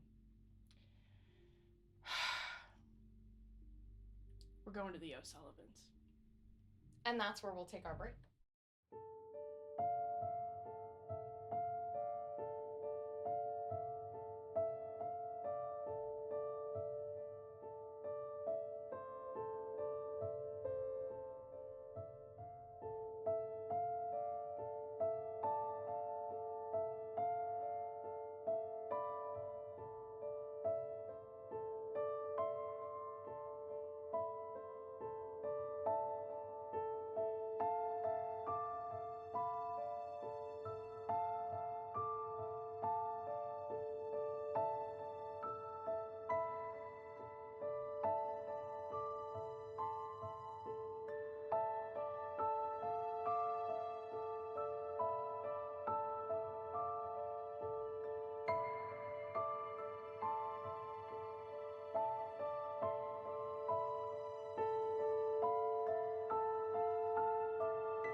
At last, I have reached the tallest peak in all the world, where the wisest person lives. Finally, I'll get the answers I seek. Welcome. I am the wisest person in the world. Ask me your question. What is my purpose in life? What should I be doing to achieve pure happiness? You must stream Game Master Monday. Come again. Game Master Monday, the bi-weekly podcast that plays a new one-shot in a new system in a new setting with a new cast every episode. Listening to their funny jokes and wild stories is the only path to happiness, my child. Sick.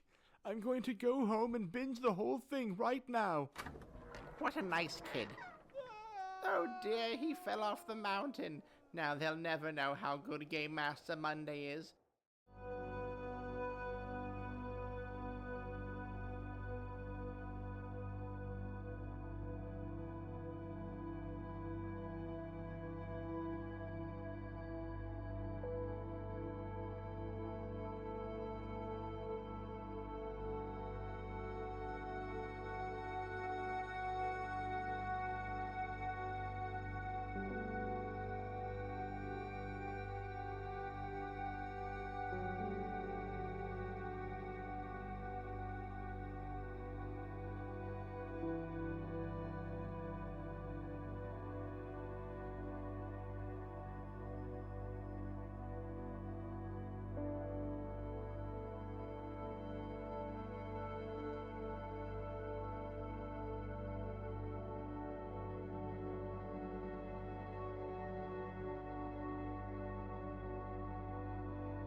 We arrive at the O'Sullivan's house.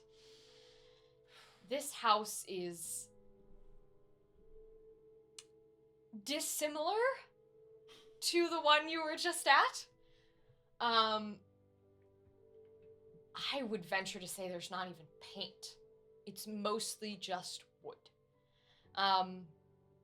It's plain, it's simple, it's used, but it's not damaged. It's not worn, it's just loved.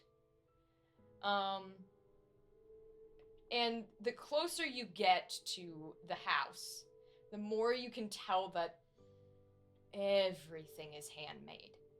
This is not a house that was built and sold and bought by some rich people. This is a house that was built. Piece by piece. Every broken piece that comes off, a new one gets nailed on. There are little, like, carvings in some of the, not really a front porch, but still have that awning without the floor. There are little carvings of initials, ticks for heights, as kids would stand next to them. And the property for this is not quite as big, but it's still large. This is a farmer's house. There are fields behind it that this property would own. There's no horses, no stables, but there is like a little garden out front, mostly flowers. You could probably assume there's a few more things in the back, but nothing to as grand a scale. More useful, more worked in and lived in. It's not quiet as you come up. This is middle of the day. This is like getting close to, you know, like past afternoon. As you come up, there is no electricity for someone of this family, or of this status, but there is a little, maybe 1 or 2 candles that don't need to be burning yet, but they are. There's like little windmills in the windows, and they're catching a little bit of the wind because the curtains are, again, sheer curtains. There aren't really shutters. And you can hear, like, people inside moving around, shuffling, the floorboards creaking. You can hear a little bit of, like, chatter, because everything, windows are open, doors closed, but just sort of things happening. Well, this is where I grew up. This is my house. Who lives here, Sully? Well, it's still a bit of an eyesore, so probably Eleanor Sullivan, her husband Ronan, and her several daughters. So Elle, the one with the sisters, that's your sister? It's probably Eloise, yeah. Eloise. She's my youngest sister. I didn't know Dorothy growing up, but that's probably my own damn fault, because I just wanted out of here, but that's neither here nor there anymore, so let's just get this over with. For the first time, I'm self-conscious of my scar. And I kind of just move my hair over my eye. Here goes nothing. And I knock on the door. You knock. There's a bit of a 1 second, and just more feet moving around for a bit. Takes a good, 2 minutes, maybe a little longer. We could leave. We don't have to start here. We could. It's totally culturally fine to ding dong ditch. It's just stupid. We could just be dumb teenagers. We could leave right now. The diary said that she was a part of this, and as much as you don't want to be here, I think we need to. I agree. Well, thanks. All right. We're here with you. Great. The door whips open, and a woman of older age, very clearly on her face. Probably not quite as old as Ellie, but definitely looks it, whereas Ellie might not. She's in sort of just a classic, like, got an apron on with a sort of like puffy sleeved farmhouse, early American style dress. It's definitely not like fancy. It's not dirty, but it's used. It's clearly got like baking stuff on it. Her hair is long but tied in a loose bun where some of it's like falling out, and the bun maybe like is so loose that it like sits on the back of her neck versus up where it's supposed to be. And the store whips open and she goes, "What do you want?" Pardon me, ma'am. We're with the News Fair Times, and we wanted to Agnes? Honey, what happened to your face? hi, Mama. It's a long story. Can we come in? Yeah. These are my colleagues. Hi, I'm Billie. Billie Blaine. Bohdi. They're my coworkers. They're my friends. I promise to explain as much as I can if you just let us in. Okay. She gestures you all inside. And she sort of just closes the door gently behind her. This inside is the most open plan space you've ever seen. Like, this is a true ranch house. There are barely any walls, and if they are, it's a pillar. It is not a wall. So you can see the kitchen, you can see the tiny little living area, you can see into the back of the house. There's a screen door that's halfway cocked, and you just kind of see everything.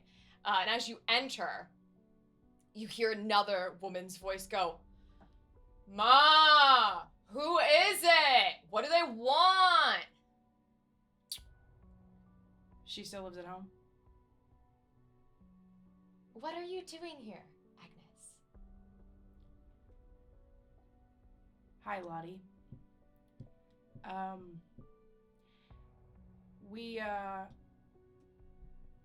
We're getting some information for the paper in News Fair, and I wanted to just kind of stop by and say hi, and maybe You wanted to stop by and say hi. Ma, do you hear that? Agnes wanted to stop by and say hi. you guys don't have to stay. Oh my god! Hold on, let me just 6 years? No, 7. 7 years, and you wanted to stop by and say hi? That's cute. That's cute. That's cute. And she turns from you and goes straight back into the kitchen and just sits down, cutting whatever fucking vegetables she was cutting. And Eleanor's just kind of standing there, like, Agnes, why don't you and your friends have a seat? I'll go get you some water. And she scurries away into the kitchen. So that was Charlotte, my oldest sister, and my mama. Charlotte. She doesn't appear to like you very much. I'd have to agree with Bohdi on that one. 6 years? Give or take. Yeah, that's actually, that didn't change from before, so that's just kind of how it's always been. I'm actually feel right at home. I missed how this place smelled.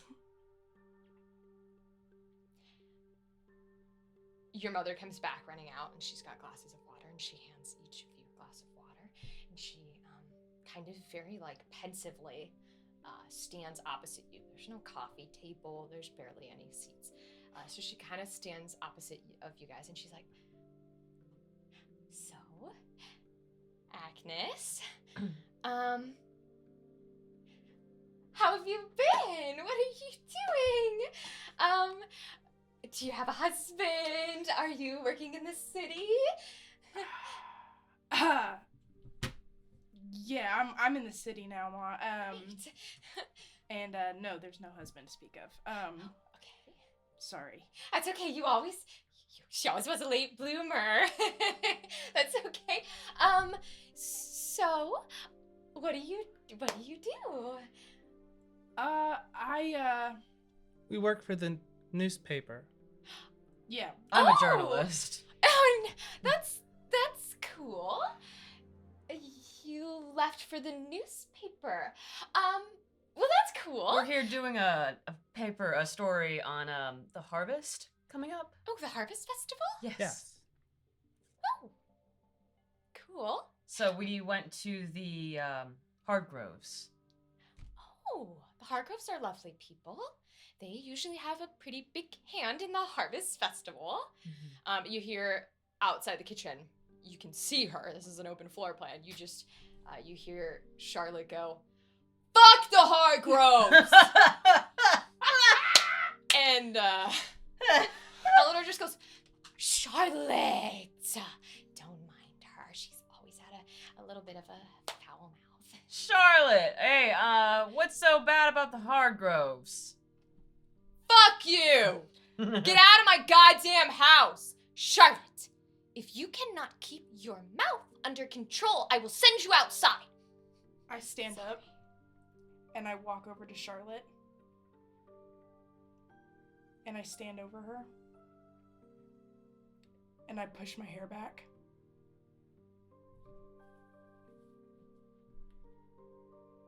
So, talk to her like that again. You're done. That's very big from a journalist. A journalist? I show my gun. Oh. You have a gun. You know, Daddy taught all of us to shoot, right? Who did it? Who used their gun? It ain't my fault you never knew how to be a woman. And you're a real lady like yourself, Lottie.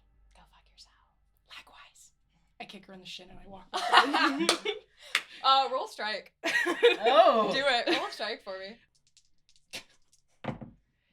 5 gilded. Yeah, you kick her in the shin. I wouldn't say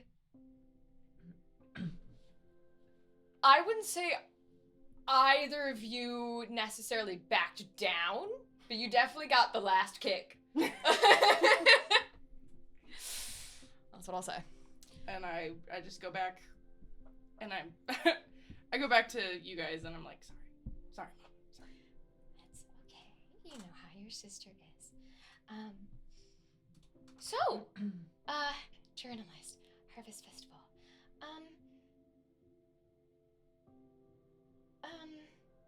Do you want to stay for dinner? Can I do a read on Yes, you can. Go ahead. Miss Eleanor? Go ahead. Read my mom. Yeah. Because I have a feeling I got a 5. Ooh. Okay. So, what you sense is someone who has put on a face for her entire life. She doesn't like conflict. She doesn't like surprises. Okay. This is a little bit of a surprise. Got it. And there may be a little bit of like, maybe a little surprising that she even didn't close the door. What specifically are you looking for? I'm looking to see if she's hiding anything in the present. In regards to what? just about, like, the Harvest Festival? No. Okay. No, not in regards to that. Okay. Yeah, we'll stay for dinner. Great. Is Eloise around? Oh. Yeah. She would probably want to say hi. She's grounded at the moment. So she's upstairs in her in your room.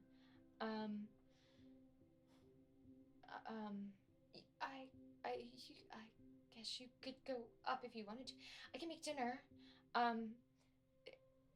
Your father and Amelia are outside with the chickens. I'll make dinner. Yeah. I'll talk to Eloise and we'll see you later. Okay. And she goes straight in the kitchen and just goes back into the pattern of dinner. If we were to speak here, do we get the sense that they would hear us? If you're not quiet enough, yeah. Okay. And I don't even have my bedroom anymore, so I can't even go there. Oh, no. Well, I will say you know the layout of this house. It hasn't changed. So if you want to go to a place, you can.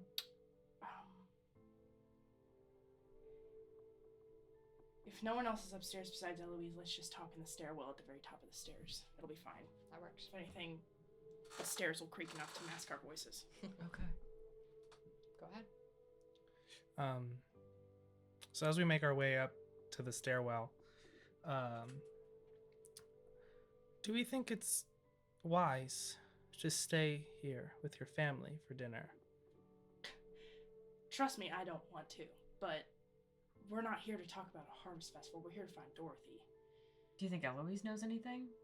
I mean, as far as we know, she's the last person who saw Dorothy alive and actually saw her and may even remember. If she's close enough proximity, then that could be something. I don't want to be here, but... Let's find Eloise and let's get out. Great. I lead the way to my old room, and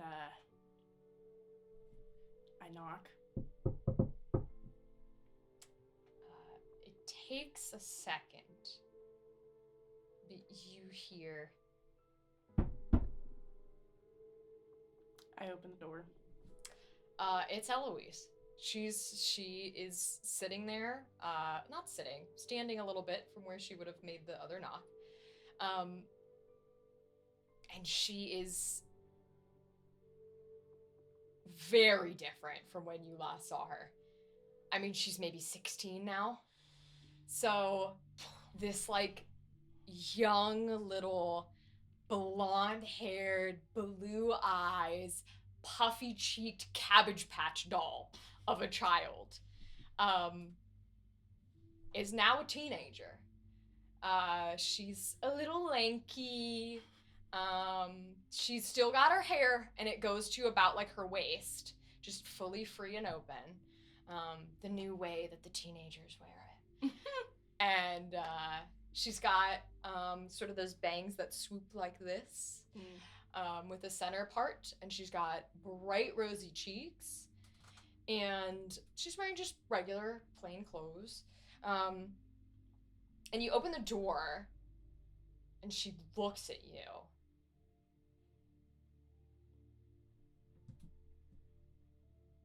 And there's a moment where you're not sure if she's gonna recognize you, especially because of this. And then there's the moment when you realize that you shouldn't doubt your sister like that. Not Eloise, of all of them. And she just runs and gives you like the hugest hug.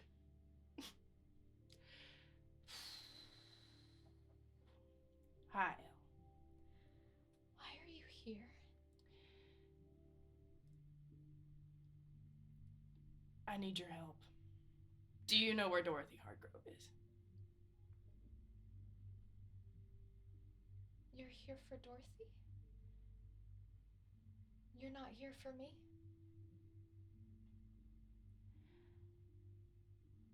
there were so many times in the past 6 years, Elle, that all I wanted was to be home for you.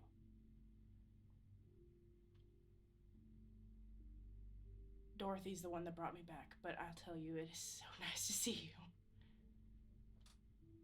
I'm so sorry. And I promise I can answer whatever questions you have.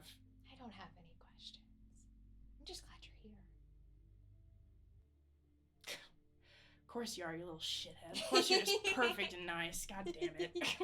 I, like, rough her head. She, like, leans into it like she's a child again. And she goes, well, oh, hi. These are my coworkers, my friends, my colleagues, my dudes. I don't know. Hi, dudes. I'm Billie. Hi, Billie. I'm Eloise. Bohdi. Hi, Bohdi. I'm Eloise. You guys can come in. Great. Close the door behind you. Yeah. She's like, what's wrong with Dorothy? Nothing's wrong, per se.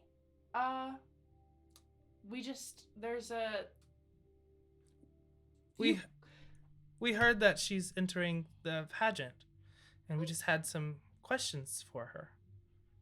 Oh, yeah, she does enter the pageant every year. I tried to get Mom to let me join this year, but she said no. Is that why you're grounded? No.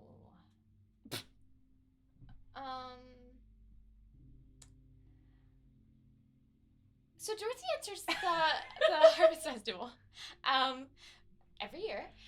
We're besties. And I love to, like, support her. Eloise, were you there that night? What night? With Dorothy. What do you mean? We're gonna cut to the chase, kid. We're worried about Dorothy's location, and there was a party you went to that we know about. Don't bother hiding it. We know about it. You're not in trouble. Not from me. I'm already in trouble. Is that why? Yeah. What'd you do?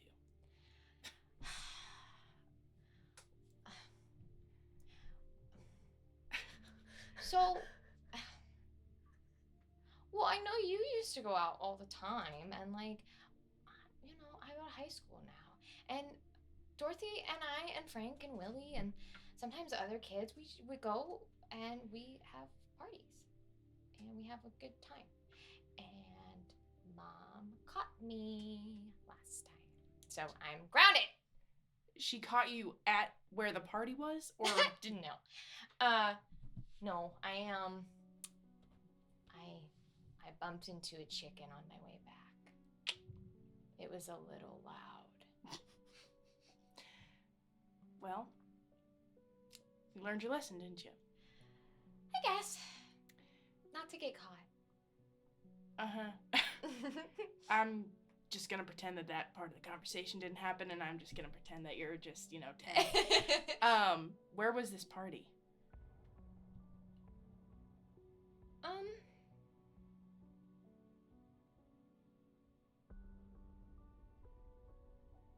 Down by the river, I think. Great. I know where that is. No. Roll focus for me. Okay. See if you know where it is. Can I, while she's doing that, also, can I roll read to see if that same thing happened to? You may. Rolled a 2. Ooh, you have no idea where that is. The river is a long the Stentorian River is huge. Great. Down by the river. Thanks, kid. Appreciate it. Ooh. Uh-oh. 5 and a 6. Oh! So 6. Oh. Yes. Yes. Yes, it just happened. Okay. Again. Same thing that happened to the mother. Okay. The pause? The pause. This one with a 6. This one's a little weirder. This one doesn't hurt you, but it kind of feels like all of the hairs like stand up on your arms, whereas that didn't happen. Just from her pausing, that Just happened from to her me. Pausing. You don't remember where on the river? No. We did have a bit to drink. That's kind of why I stumbled into the chicken. So I don't really remember. Do you remember anything at all? Yeah. So it was a good party. And I remember we had a campfire, and Frank and Willie were like jumping into the river like super early. And we were telling ghost stories. Ghost stories? Yeah.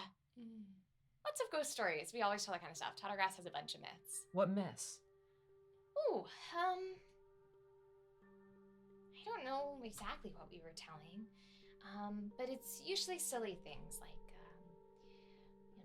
little gremlin monsters that bite your toes if you don't wear your shoes outside, and like creatures from the depths that come up from the river and swallow you whole, things like that. Can I do a read of like a specific thing that I would know from Tottergrass history? You may. I could like potentially. I'm gonna require that to be a focus. Okay. I'm gonna. No, not yet. I have to hold it back. That's a 2. Oh, I saw that 6 too. I was like, ooh. You grew up pretty fast. You were not all that enthralled with. Oh, yeah. With the things that are gonna eat you in the night for not brushing your teeth. Even the strange ones that they might tell in high school that are like a bit more gritty, a bit more whatever. By that point, you were gone. So no, you don't remember any. Okay, great. Fuck if I know. Can I? Oh wait, hold on. Can I like roll a focus and like if I read a book? You can focus. I got 5. You know of myths here or there, like cryptology stuff, because you're a journalist. Stuff. You might not be a cryptozoologist, but you know. I'm familiar. And you investigate certain ones, partially Candela, right? Partially people being like, go see if it's real. And then you interview and it's some kid making fake things on the street. But Tottergrass is outside of the city. Any myths or stuff that they have are not going to be something you've investigated. Are there any good ones about creatures from the shadows? Ooh. Creatures from the shadows. You have a good brain. Yeah. I think there's one about, like, a smoke one. You know, how candles can emit, like, little bits of smoke. There's a tale of, like, somebody who is, I don't remember the girl's name, but there's, like, a bunch of candles. And the idea was the more candles you get, the more smoke you'll produce when you blow them all out.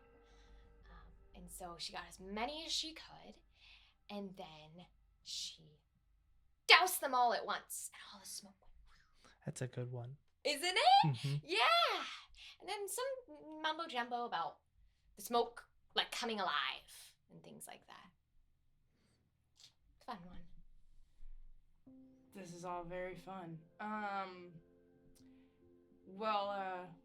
Hey, we're gonna catch up with... Is that a sketchbook?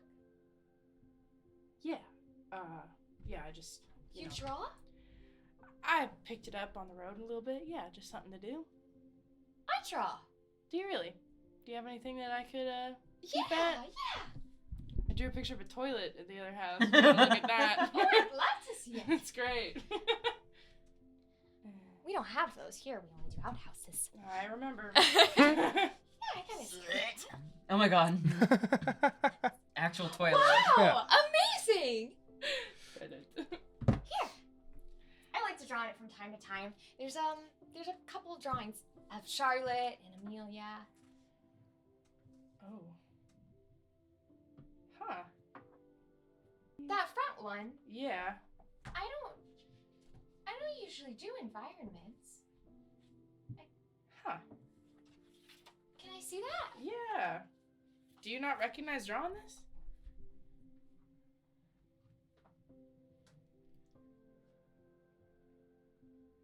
Huh.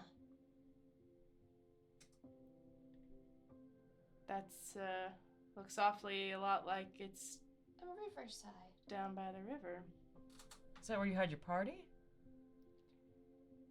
I don't know. Do you know what that, thing is in the water?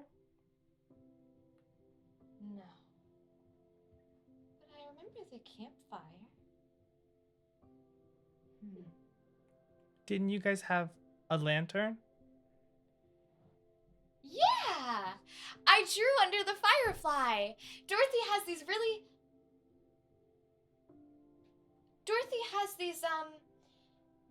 they have electric lanterns. They're a newfangled thing, electricity. And it doesn't get out here to Tottergrass very much, but Dorothy had an electric lantern, so we called it a firefly to differentiate it from a gas one. And they're really bright. Electric lights are really bright, so... Then why the campfire? Oh, I was using the electric light to draw. So we wanted a campfire so that we could stay warm from the water and then have a little more light. I think I drew this. I draw. I paint. Really? I paint landscapes. Wait, just like this. This probably isn't nearly as good though. I don't usually do landscapes. Can I see it? Sure. I'm gonna adjust my glasses, Ooh. but they are also my bleed detectors. I love this. Oh. There it is. Also, if you'll permit me, Mm-hmm. I use this as my bleed detector, but they're not actually my bleed detector. I look at it and you see the it gets a little tinted, and I am able to see shadowy things where bleed is emitted. Yep. Do I see any of that on here? Roll sense. Well, I got a 6. Not on the gilded die though. Okay. Taking the 6? Yeah, because the gilded die is a 1. Oh, Not damn. doing Die that. back. Okay. Okay. Ooh, full success. Okay. Your glasses. What does bleed look like through them? So kind of just like I'm trying to think how to explain it. Like little black like wisps that kind of like emanate from like a central location. Okay. This page with your glasses, you can't see it. It is so covered in wisps and bleed. You would have to take the glasses off to even see the drawing.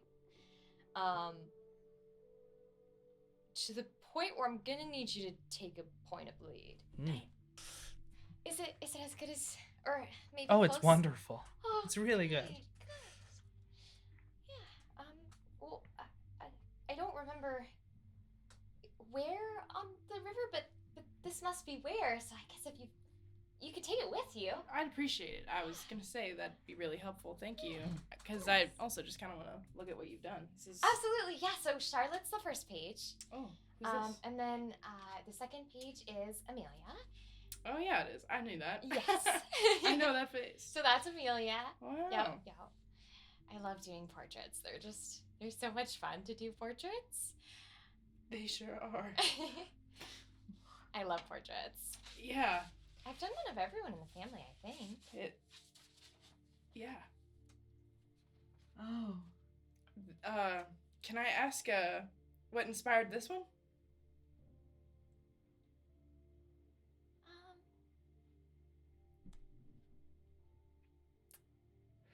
Who is I'm not that? sure.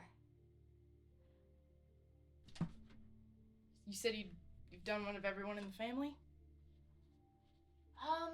No, I think I've only done Charlotte and Amelia. Dad and Mom won't sit for me. What do you see in the photo? A necklace?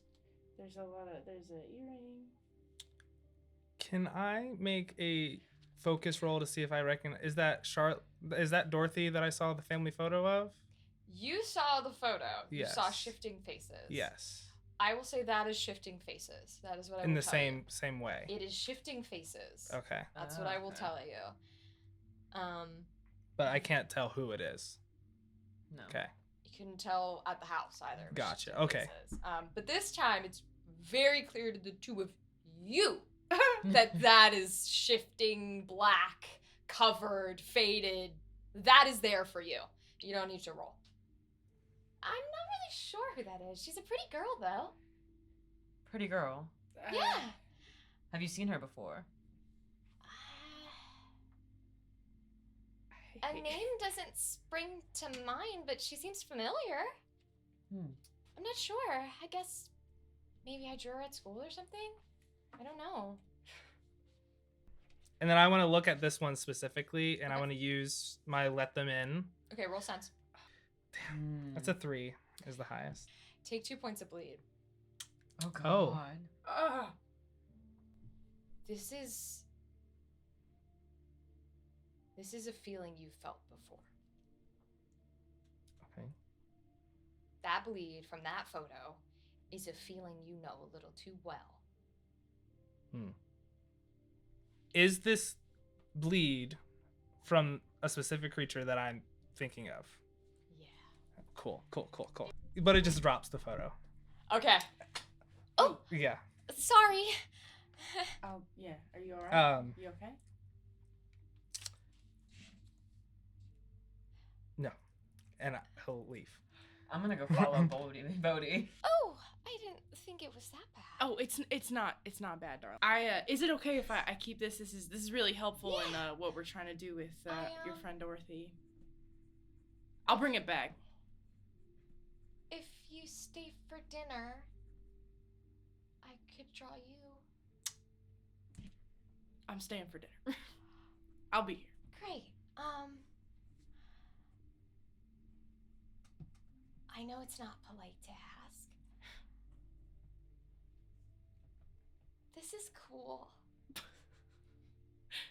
What is it from? What? My scar? Yeah. You think it's cool? Yeah. I mean, I don't know if it hurts or anything, but it looks really cool. Well, it doesn't hurt anymore, very much. Don't tell Mama. Okay. And don't do anything I would. Okay. I mean it. Okay. When I left, I served in the army. You went to the war? Yeah. I was, 20 and stupid. And I can't take any of it back, Eloise, you understand? And a freak accident happened, killed my friends and took my face. It looks cool.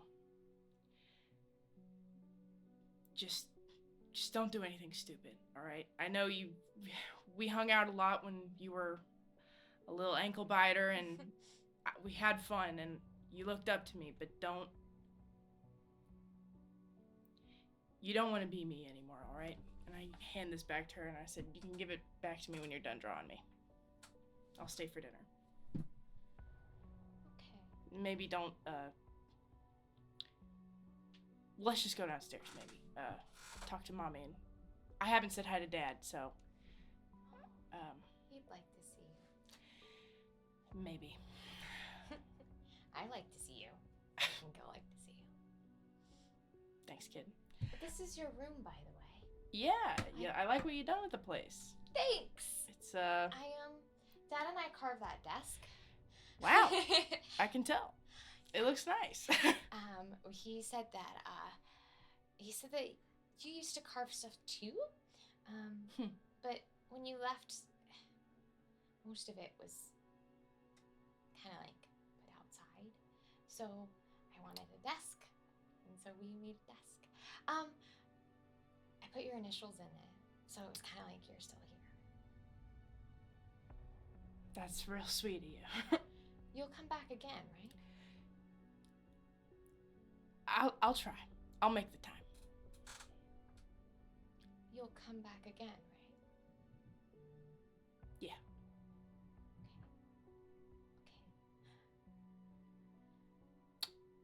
Okay. Dinner's cooking, so I'm gonna help Mama set up the table like old times. No, you're not. Go outside to Dad. Twist my arm. All right. I jog down the stairs and I try not to cry on the staircase and I go outside. She stays in her room. She doesn't follow you down. That's fine. Yeah, let's go to this. Where do you run to? Do you run out the house? Yes. Oh, and Billie, you follow him out the front door? Yeah. All right. Bohdi, did you see? No. They said this had nothing to do with me. They lied. They lied. Who's they? What are they talking about? This isn't supposed to be what's happening. This is why I only work one assignment. You need to tell me more. What's going on? You wouldn't remember anyway. Ooh. I wouldn't remember. What happened? We're dealing with far greater things than what we were told about. But Ellie said this was harmless. This is just another assignment. What is it? Ellie is not infallible. Ellie follows orders. Ellie follows orders. Candela, what do they have us in? I find you guys. I'm here now. Sully. Howdy. So how'd it go with Eloise? She's frustratingly optimistic. But she'll be all right. Once we get to the bottom of what's going on with Dorothy, I don't know. I don't know if I'll be able to tell her anything. I don't even know if I'll actually be able to. I don't know. Bohdi, are you okay? We need to go to the riverbank. Bohdi, as you sit here, zoning out, zoning in, back and forth, knowing what you know, the faces of your friends begin to blur. Mm. And they come back and they blur. And they shift like the photos you've seen. I take a step back from them. Hey, what's up? Bohdi? No. You gotta talk to us, man. What do you see?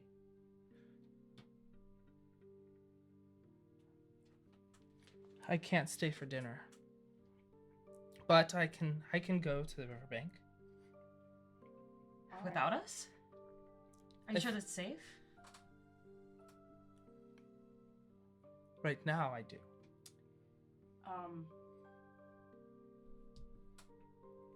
Listen,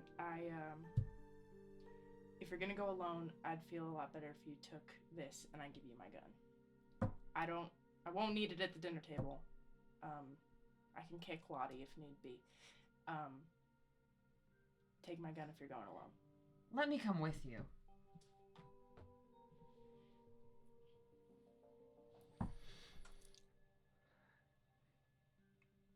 Only if you have to. But you have to stay away from me. What's wrong? Is something happening? We were fine last time. What's happening this time? What's going on? I told Billie there's more to this than what we were told about. Well, I'll sure as shit say so. Ellie told me I had nothing to do with this, but this is my entire fucking family. Is this including you too? I cannot say. We can stay. For a while. I am staying out here.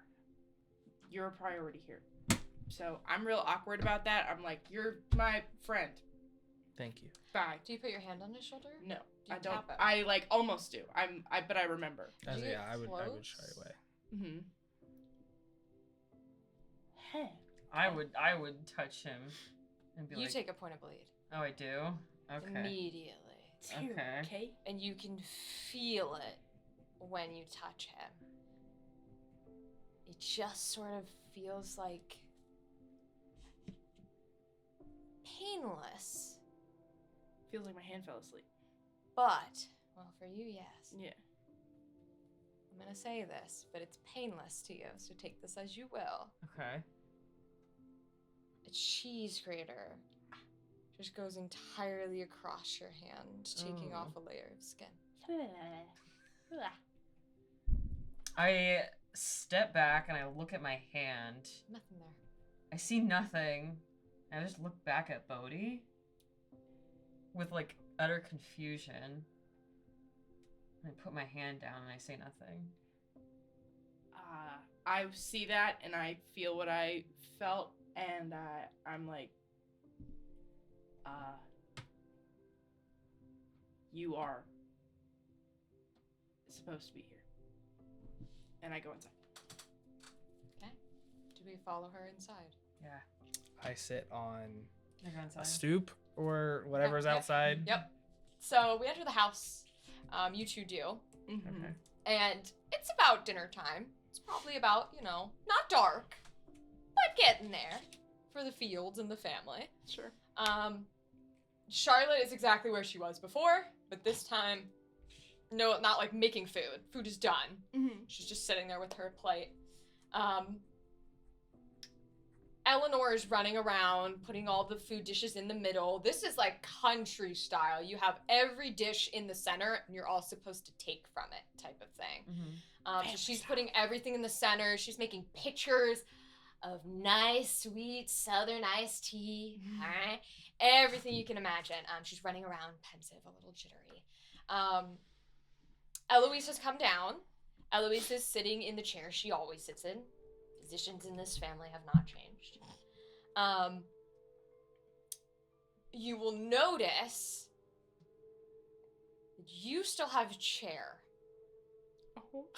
And they found something that you could sit on to like That's shove cool. onto the little edge of the table next to Sully. Love that.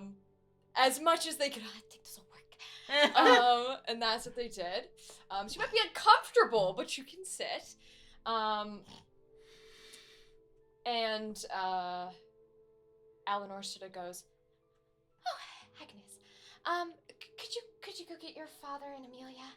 They were, out there with the chickens and pulling some veggies from the garden, and you know how they talk. Haven't come in yet." I got you. Yep.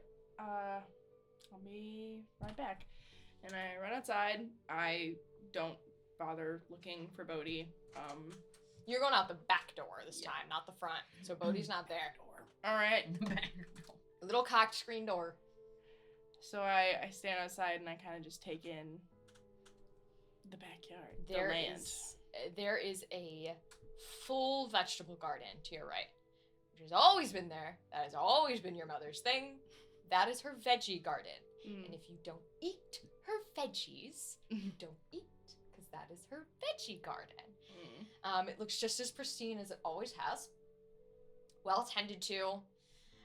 You see a little further down in the yard, there is a chicken coop. And sort of like a wire fence around the coop with some chickens out and about. You can see an older gentleman sitting in a chair outside the chicken coop. And you can see a younger girl, bright red curls, playing with some of the chickens, like how you would play with a dog, but they're chickens.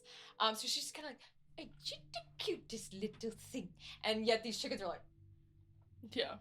The fuck? exactly. And the older man just has a book. And he's just reading.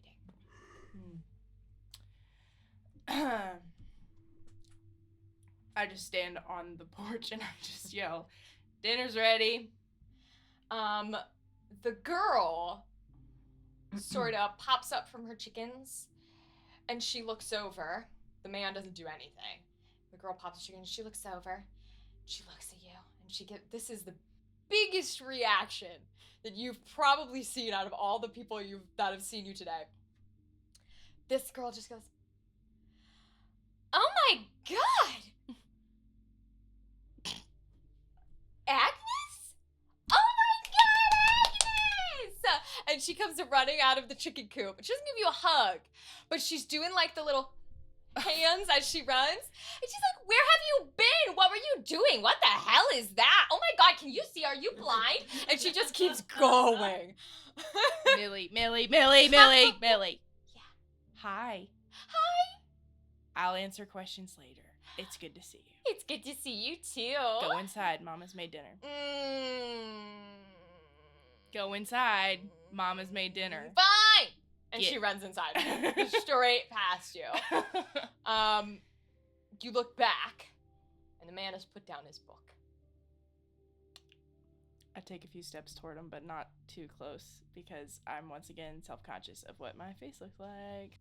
And, like, all my hair is gone, and I'm taller. I feel so foreign in my body right now. He's not looking at you. He's just put down the book. Hi, Daddy. Mama made, some roast. It's ready. If you want to come in for dinner. He stands up, and he turns to you. And I would make you roll read, but I don't care if you succeed. You have no idea what he's thinking. Okay. You have no idea. You've never been able to read that expression. And that's a bit of why you love him. But it doesn't help now. And every fiber of your being doesn't know what to expect. Maybe it would be easier for a yell. Maybe it would be easier for a get out of my house. Maybe it would be easier to never have to come back if he told you to never come back. But he just looks at you. And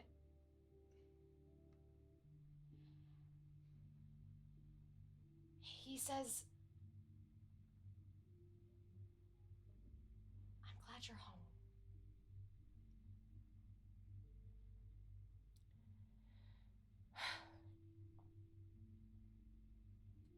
I missed you, Daddy.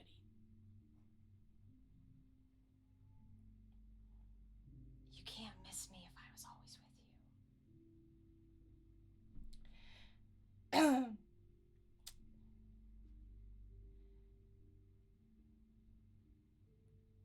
Let's just go eat dinner.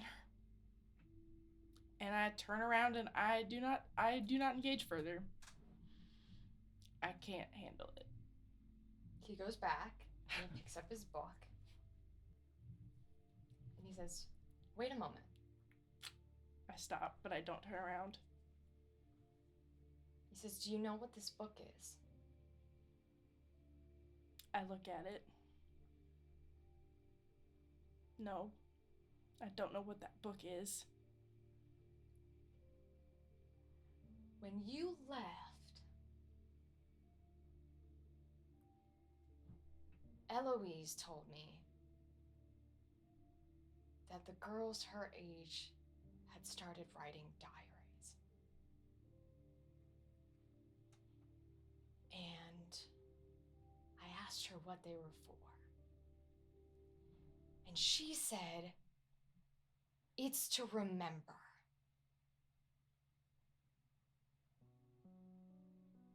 This is my diary. All that's in it is you. If you ever want to forget, know that I never do. Okay? Okay, Daddy. I have not written a page since you left. I just keep reading over and over what I wrote. And now that you're back, we're gonna write. And I want you to write it. Not me. Not your sisters. I want you to write it. And I don't want you to ever forget.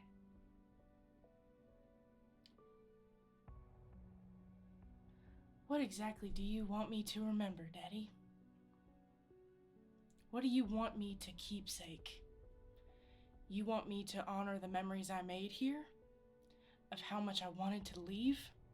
Or do you want me to memorialize everything I did, everyone I hurt, everything that happened to me while I was gone? What do you want me to write down exactly? Because I'm not back, Daddy. I'm here for a job, I'm getting it done, and I'm getting the hell out. That was the plan before, it's the plan now, and I can't take back any of it, and I'm not making it anything worth remembering. Come eat dinner. I want you to write your name. Because I know it's not Agnes. What's your name? There's been a couple, but Sully kind of stuck. I like that name. I don't want you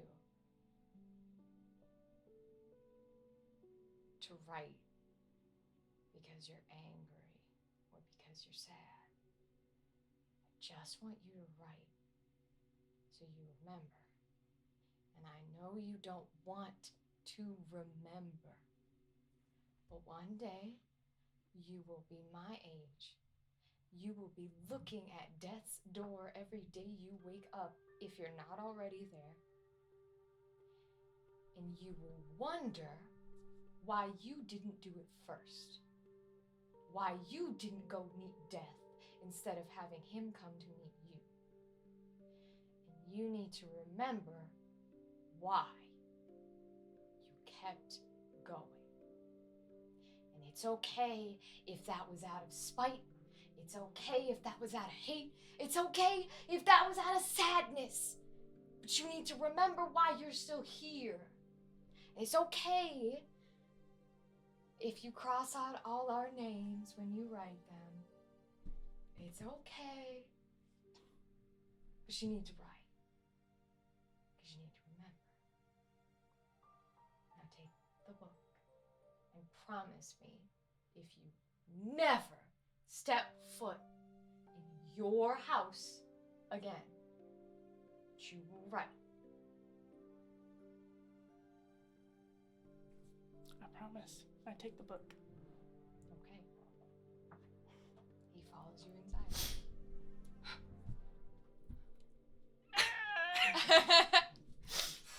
I think for Bohdi, now that he's kind of alone and in solitude, he goes through like this mantra that he has when he feels all of this.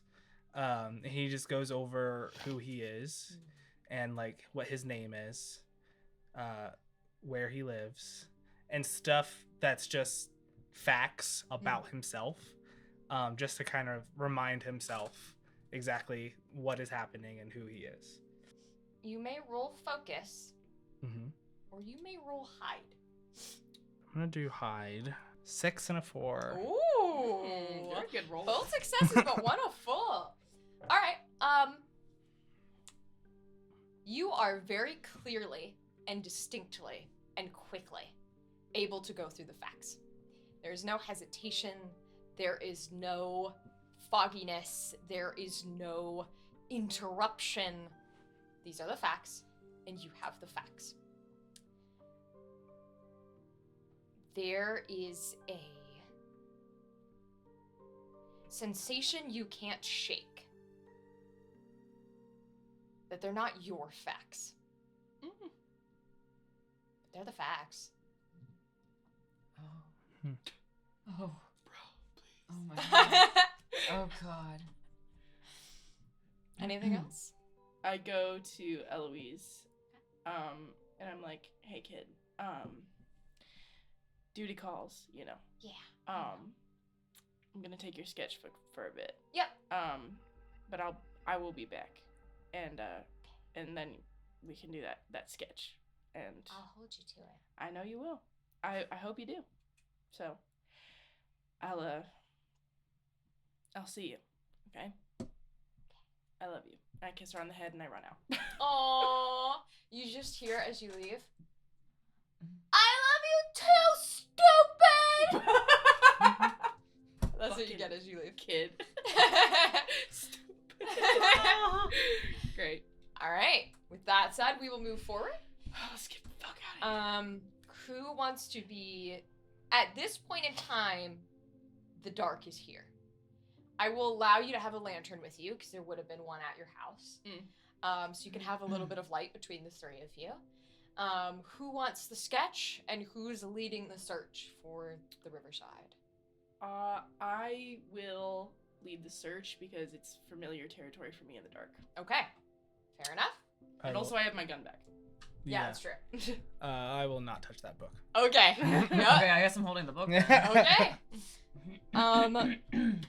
Roll survey for me, Sully.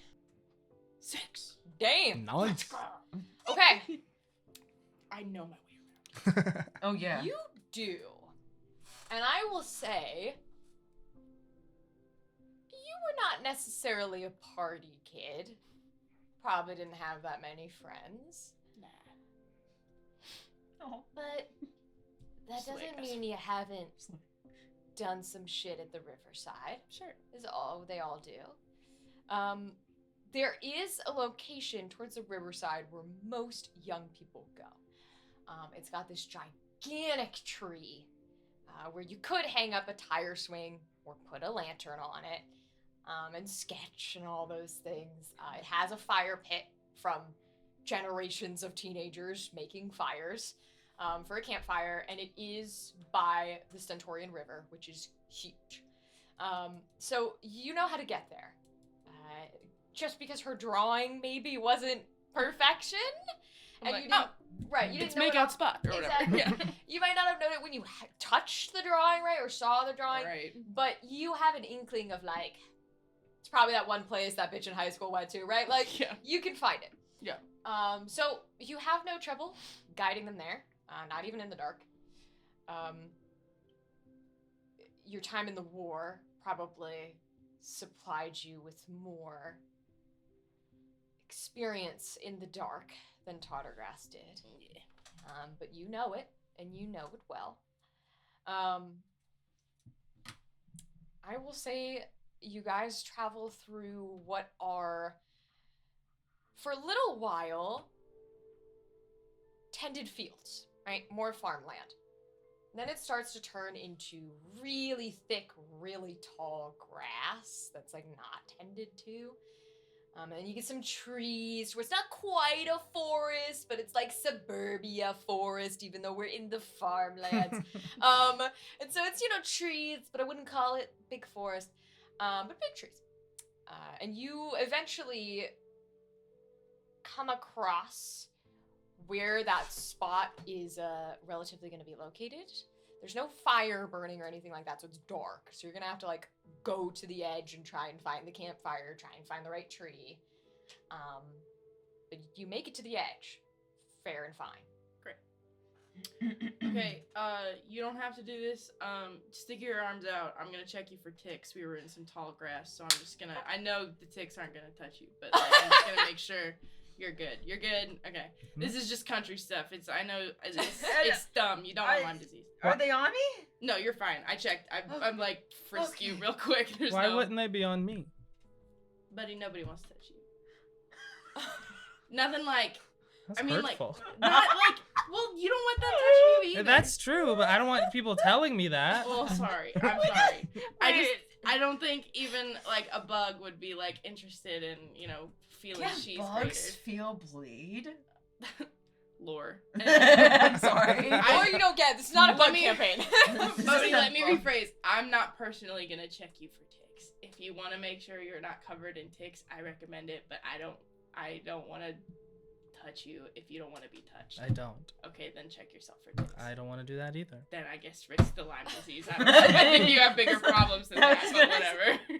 Lyme's disease. We'll kind of just do like a once over. He's pretty sure bugs wouldn't touch him either. So He's You're all offended, but like yeah, Yeah. Like, I'm offended, but you're not wrong. Yeah, Right. Exactly.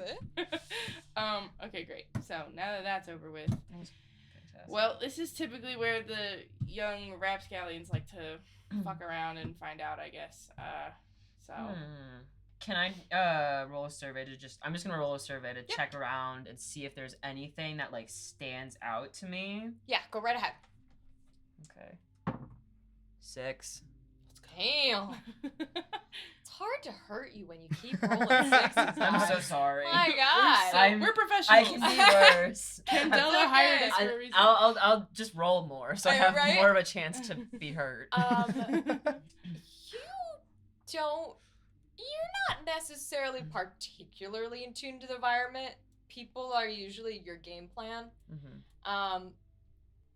But it's so dark. It's a little hard not to notice things that are out of place. Normally, right? You're like, I can't see anything. What do you mean? But if it's a light that's out of place in total darkness, that's a little weird. A light. A light. The lantern. Just flickering ever so slightly. Maybe like The firefly 20 lantern? feet in front of you. No, a disembodied light. Is that Oh, what you're You saying? can't tell from where you're standing. Oh, it's just just about see a 20 light. or so through the woods. There's a flickering light. Oh. It is bright though. Guys, you see that light over there? I guess. I mean, I trust you. Should I roll? You see it. With Okay, a 6, great, you see yeah. it. You see it too. Oh, yes. Should we go towards it, do you think? Well, I certainly don't want to, but I feel like we must. At least something. Or we could investigate, or we could stay here and cause a ruckus that would bring it towards us into the open, because I'll be real honest with you, I'm not interested in fighting in the mess of trees. I want to go investigate the light, so I'm going to walk towards the light. Okay. How close do you get? I get close enough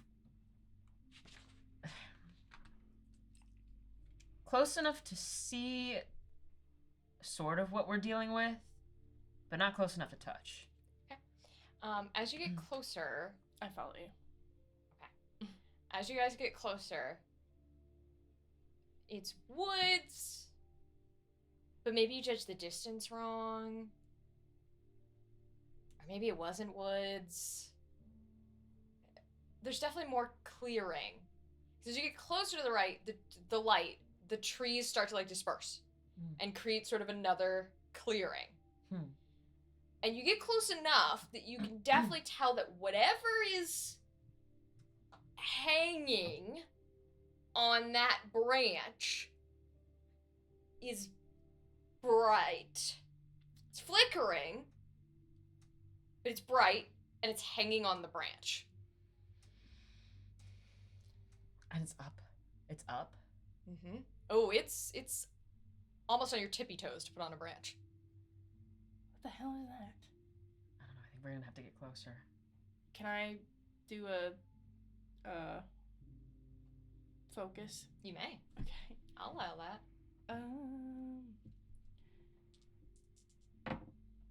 That's a 1. Oh.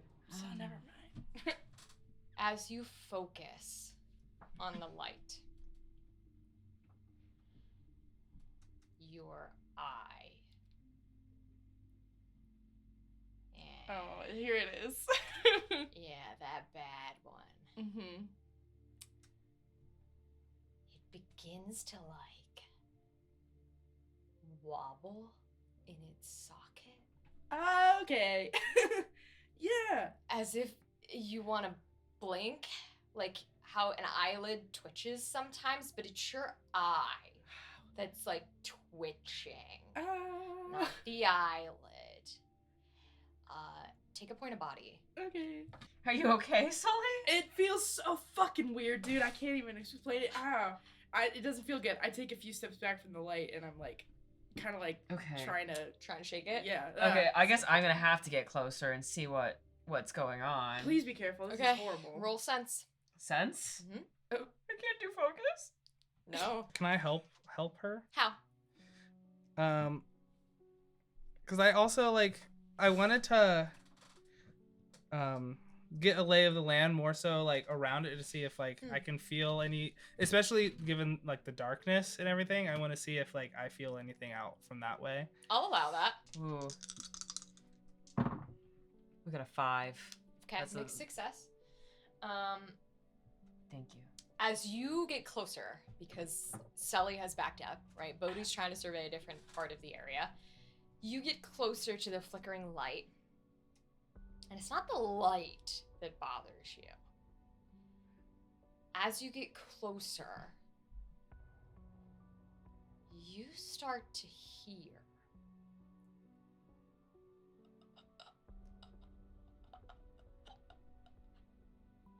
Is that a person? You are not close enough to tell. Oh, I don't know You if I are want going to take a point of bleed. I'm gonna take a point of bleed. Yes, you are. Where did the sound come from The exactly? person. Towards the light. Towards the light. Okay. Yes. Bohdi. Like in helping her, did like the shadows move or like the darkness do anything around the light that she was looking at? You're going to have to roll that yourself. Ooh, I don't want to do that. None of my business. You would have to roll that Go, Bohdi, yourself. go. Yeah. What are the stakes on it? Pretty high. Oh. They're pretty high if you fail this. We're just gonna go for it because I feel like we need it. Ooh, the guild is a 6. Ooh! Yes. Take that drive back. Yes, Bohdi. Go, Bohdi. Okay.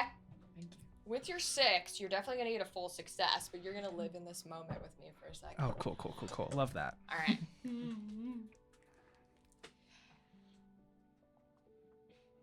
You know the bleed from the environment sketch. You know the bleed from that photo. Mm-hmm. You know the difference. Not many people know the difference. As you are trying to tune in to what you know, to the shadows you know, Mm-hmm. it is not just the shadows that are here.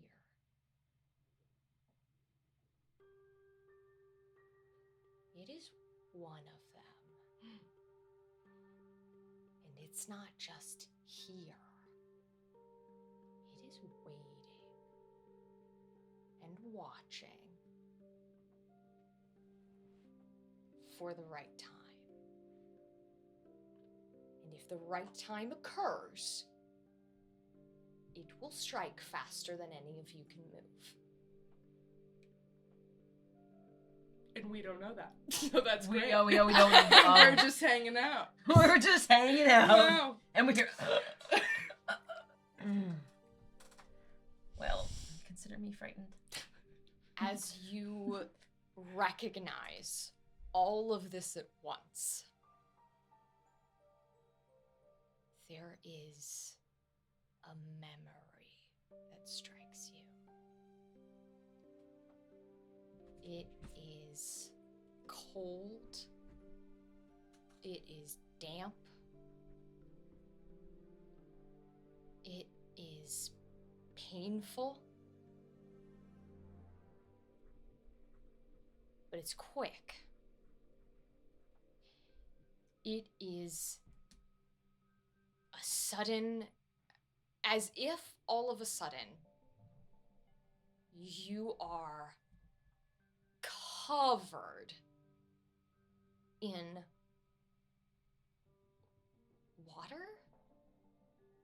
What you hope is water? Drenched. And simultaneously, all of the lights go out, and you can't see anything in this moment. And you feel as if a dagger of sand pierces through the center of you.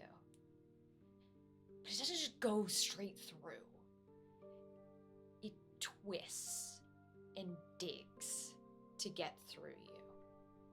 It's quick, but it's curving like it has teeth going through your center. And it hurts, and it's painful, and it's forceful. And it goes almost all the way through you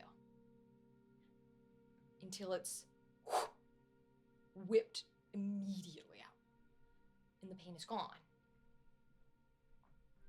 And the light is flickering for you. And you feel weak, and you feel frail. And you realize this isn't you. And you come back to yourself. The lantern begins to crack. The glass and the sparks of the electric start going. Okay. We need Billie. Run? Get back. I was stepping back. Okay. Scramble back a bit. So as you guys are running away from it, I would say, I'd probably scream like, "Don't." I freeze. Yeah, I'm like still kind of feeling like my eye feels foreign in my head, and I'm like Twitching has disoriented. stopped. but Okay, still, good. Yeah. This is all very what the hell. Bohdi, what are we dealing with? What do we do? Stay in the light. Stay in the light?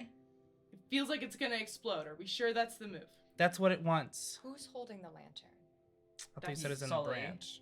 'Cause I'm holding the There's holding two. the picture. You guys brought I'm one holding- with you. Oh, I'm okay. I'm You guys Which brought one's it. cracking? Cracking the electric one on the tree. On the tree, You guys okay. have the fire. okay. You have it, so it's Yeah. near you two. Yeah, I'm next to you, okay. Noted. Stay in the light. Okay. Stay in the light. The electric one is cracking though. What do we do? Do we go near it? I'm assuming I've seen electric lamps. Like, if it breaks, it goes out. Yes. Okay. Yeah. And it's still like continuing to crack. It's cracking. It's doing it slowly, like how glass, when it sort of doesn't it stays in place even though it's cracked. So it hasn't like blown, Yeah. but it's definitely like ice a little bit, cracking. Yeah. In fact, okay. Continue. Love that feeling. That was scary. We need more light. Yeah. If we're about to lose this one, and this is all we got, we need more light. What are we gonna do? I was thinking we have a fire pit that we could make a big fire, but What are we gonna use to make the fire? we have fire in here Oh. that we could. Oh. Do we know where the fire pit is though? We found it, right? It would be here. This is Oh, the okay. clearing. Yeah. We. I'll say that you can see it well enough. If they're doing that, I want to try and maybe buy a little time. Okay. I really don't want to. I'm gonna use my commune feature. Okay, let's do them first. Yeah. Who's lighting the fire? The fire. I will because I don't want you to get hurt. I'll let you roll control. 4. If you want to light this campfire, you have to break the lantern. It's the campfire or the lantern. I'm not good with decisions, man. I will say this: as a soldier, I probably have experience building a fire, and I can maintain it. We should have the campfire, because then if I drop this lantern, Right. we're fucked. It's just more like it's harder to put out a big campfire than a little. Yeah. So I'm gonna throw the thing at the campfire and light the campfire. Okay, the campfire lights. So we stay by the campfire. You can see a little bit more with the campfire's light. You can see some broken glass around it. You can see a bucket with some clothes in it. Oh fuck. These clothes are not drenched anymore, but they're maybe still a little wet. They've been out for a couple of days. So, you know how when clothes that are wet, you leave it out to dry and it gets like Crunchy. crunchy. Yeah. Crunchy. So that kind of thing. It's just like an overcoat, right? Like extra pieces that you wouldn't put on if you're sitting by a fire. There is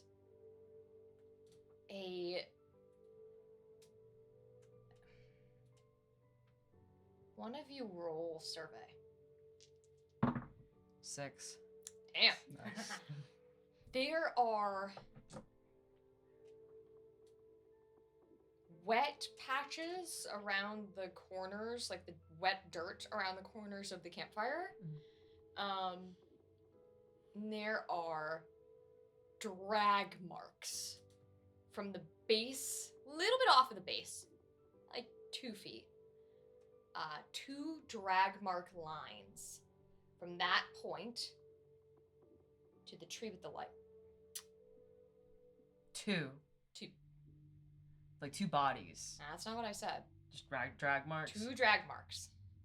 I would like to find like a stick, like a reliable stick that I could wrap one of the clothes in and make kind of a torch. You can A do that. viable stick. I love that. I'm not gonna make you roll for it. You can do that. Thank you. You're part of the war. You can do that. I ward. I ward. I ward. And I'm gonna take my gun and I'm gonna go towards the tree. How close do you get? Are you trying to see?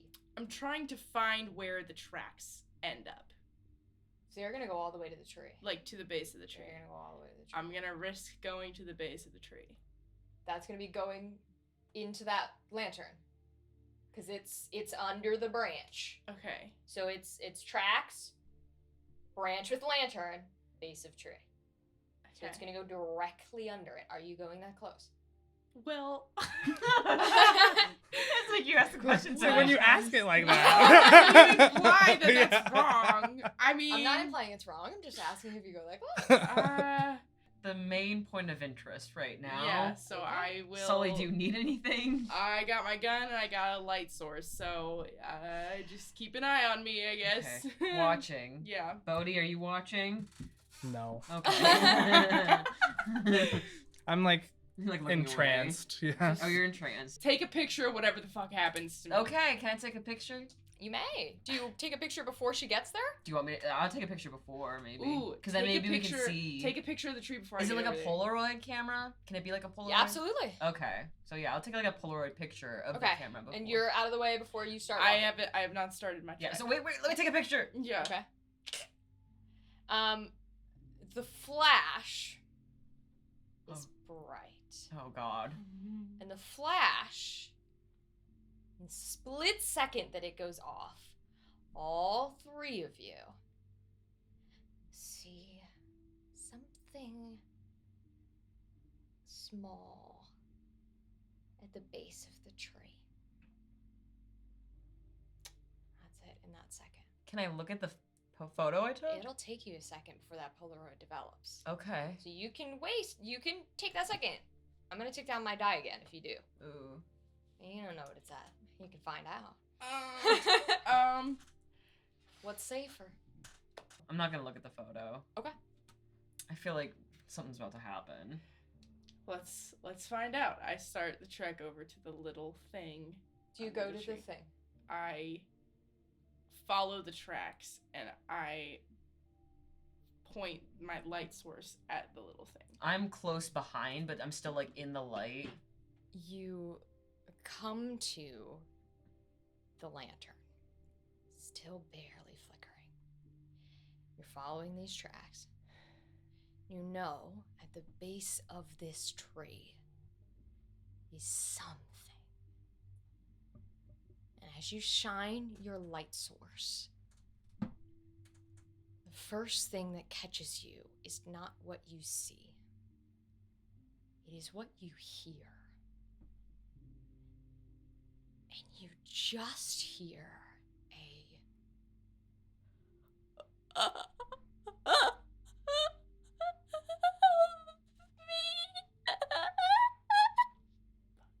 and as you hear that, you see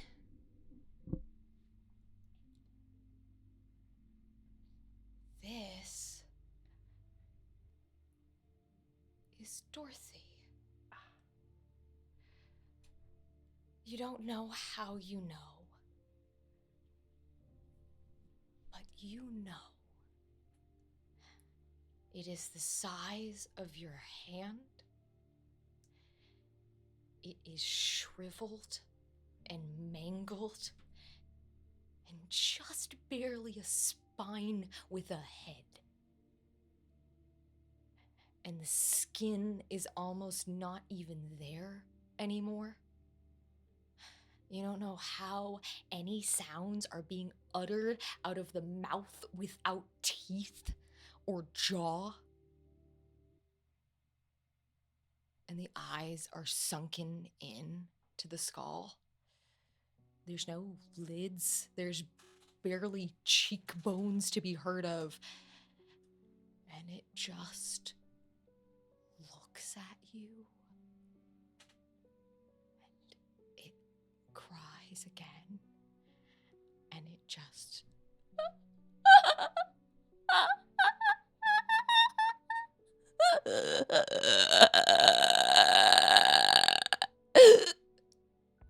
And in that moment, while you are fixated on Dorothy, or whatever the living hell this thing is now, I need you to roll sense.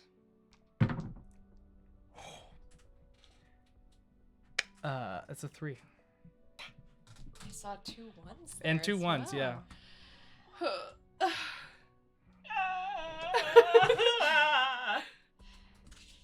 You are not concerned with what that thing is. Because that's not what you know the threat is. You know what's here. And as you realize that these two are focusing on something under the light, you realize they're not in it anymore. And I need both of you to take a point of bleed and a point of body as this incredible, massive, horrible feeling slams into both of you. It's as if a wall of impenetrable grain is forcing its way through you. And simultaneously sucking every ounce of strength you have. It is trying to get every last drop, whatever that means. And it is not happy. Oh no. Oh, well, I have a scar. I have a body scar now. We have just entered a high-stakes scene, and you took a scar. Which means you are out. You are incapacitated. You are knocked out. Oh my Oy. god. So this force, I want you to describe to me what you feel or what you see or what you hear or what you taste or what you touch as you go blank and everything goes dark and you hit the ground? So, it happens in like an instant and also for an eternity. And I fly back, and while I'm midair, it's a pain that is like radiating throughout my whole body, but it centralizes on my eye and like radiates down my jaw, and like it feels like the day this happened, but all over. It feels like the grief that was happening to me that day is now a physical embodiment that is like boiling my blood and like ripping out my hair, and all of my teeth are falling out. Like half of my teeth aren't real, like when it actually happened. I can feel like the deep ache, like a phantom ache in my bones, and I can taste like the blood and like the iron and like gun smoke. And I can hear him.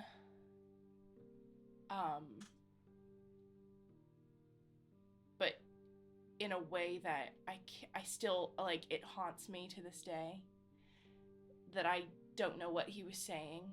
It's like a different language that I'm hearing again that I can't decipher, that I can't verbally, I can't ask any questions. I can't understand. And the peak of the pain and the grief and the shock and horror is gone. And as you drop, all you see are his eyes in the moment that you said his name. And he recognized. And you're gone. I'm gonna run over to Sully just by her body and grab her gun and see. I know she's out, but I'm still gonna hold her. And I'm gonna scream for Bohdi wherever he's at. This thing is tangible. This is not like it ran into you two and it disappeared. Mm-hmm. There is now a creature. In front of us? He doesn't give a shit about you. Ooh. Is he still on top of her? No. He's focusing on one thing and one thing only. Do we know what that thing is? Oh, you know what it is.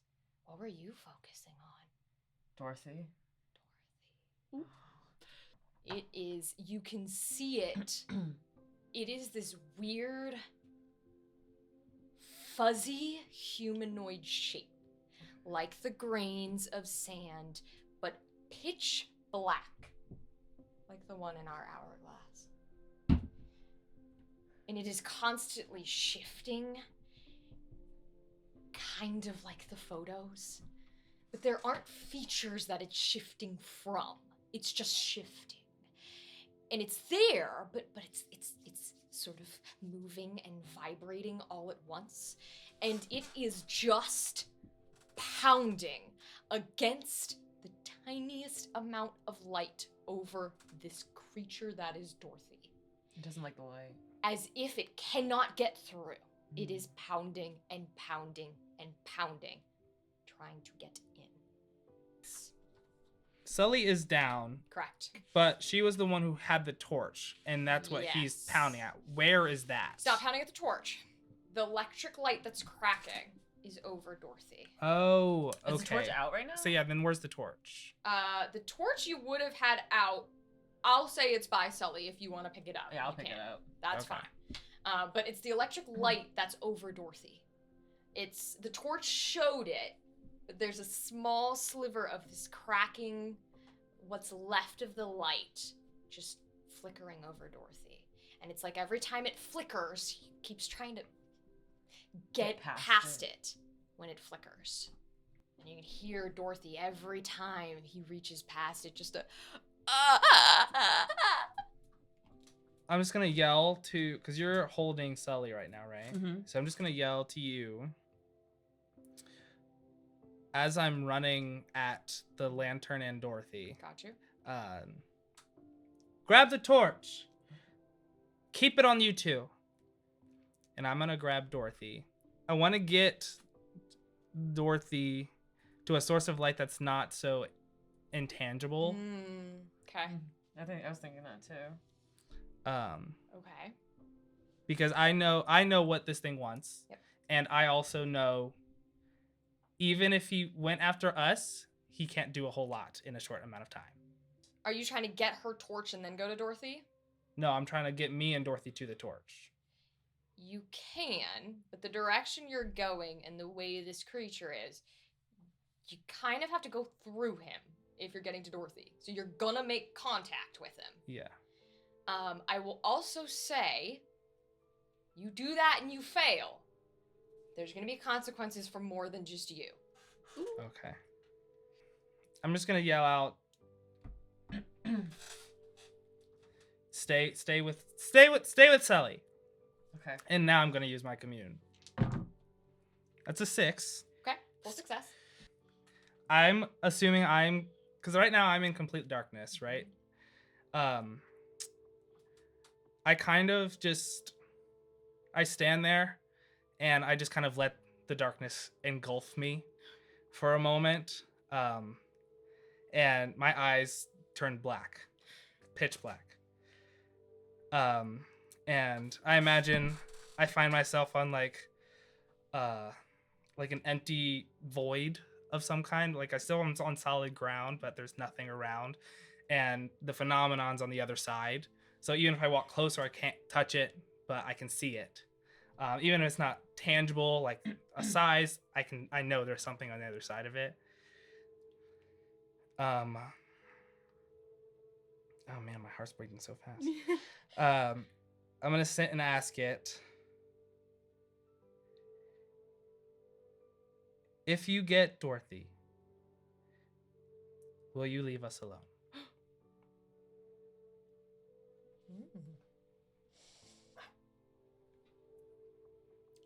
You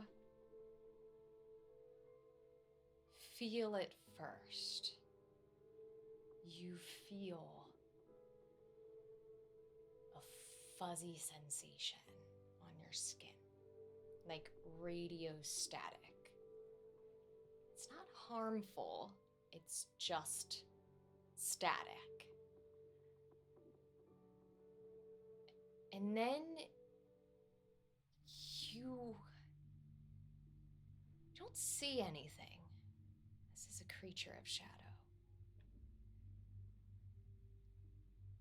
And you're not sure that you hear it per se. But you feel the wailing of Dorothy. You feel it encompass you.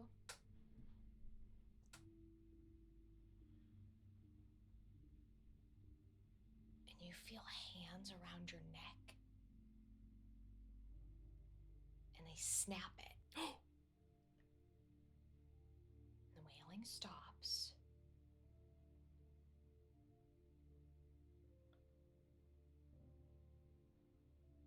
And you feel where Billie and Sully were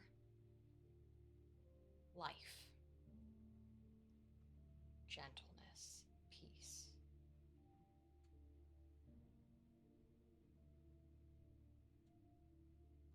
And you come back to yourself. I know what you are. And I know what you want.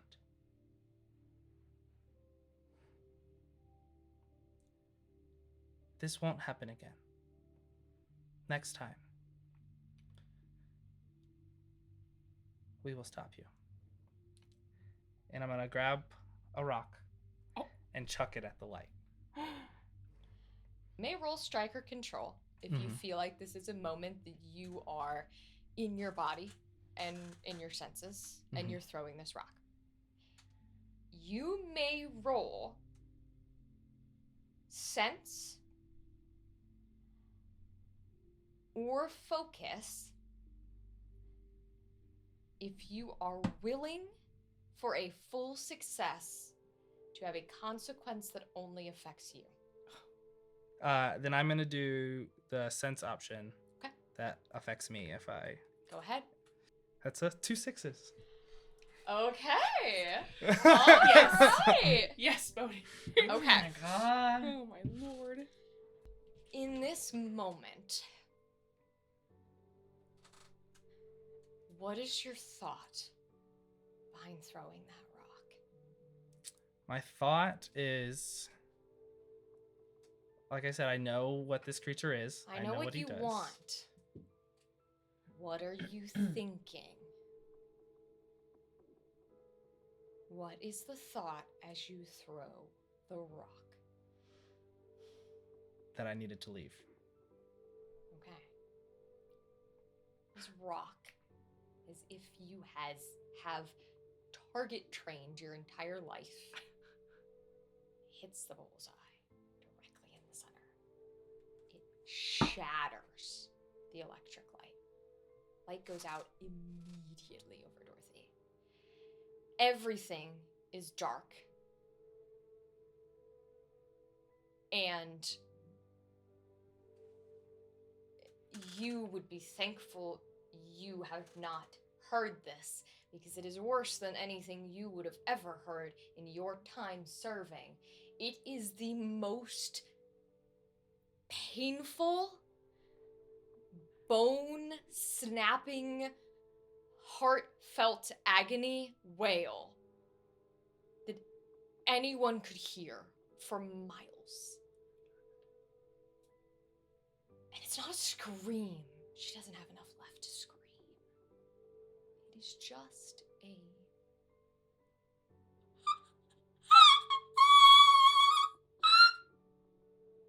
and it's gone.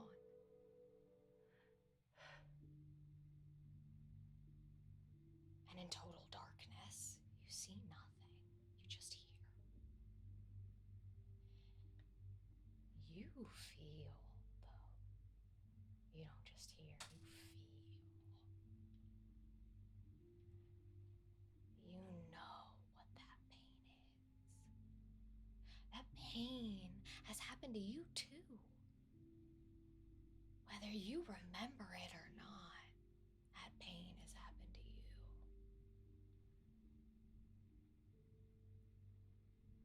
And as all of this happens, you are struck with that remembrance, that pain, as the creature comes to you and stops. It doesn't have eyes to look at you, but it's looking at you. And it doesn't speak to you, but it's talking to you.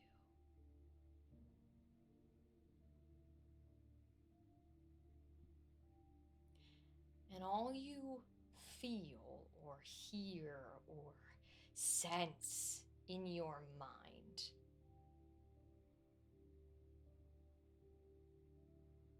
what are you? It's confused. What are you? And it vanishes. And it is gone.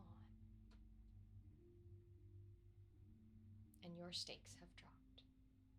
You will begin to come to as they finish their things here. What would you all like to do? Dorothy is gone. Why did you do that? There's nothing we could do for her anyway. I kind of hear you say that. I'm like, where'd she go? What happened? What happened? We were supposed to bring something back to Ellie. What do we do now? We bring information. Information. I don't even know what just happened. Is it over? Is it... I think so. I groan and I unbutton my shirt a little bit, and you can see my scar has bled down to my heart. Oh. And my chest is like radiating with pain. That's the physical scar that I have on my body now. I think my daddy told me and this event struck so deeply in my heart that it won't be forgotten anymore. So I have just a little bit more insight into something that was being hidden from me. I'm remembering things more from a time that was so painful that I buried it, and now I remember more of it. I don't believe that this is over, but I do believe that we are done here. Well, let's go back, I guess. We need to report back to Ellie Mae, and I have a few choice words I want to have with her anyways. Can I look at that picture I took? Absolutely. The Polaroid. I love loose ends. You may roll focus or sense. I'm gonna focus. 6. Nice. You shake out the Polaroid. You look at it.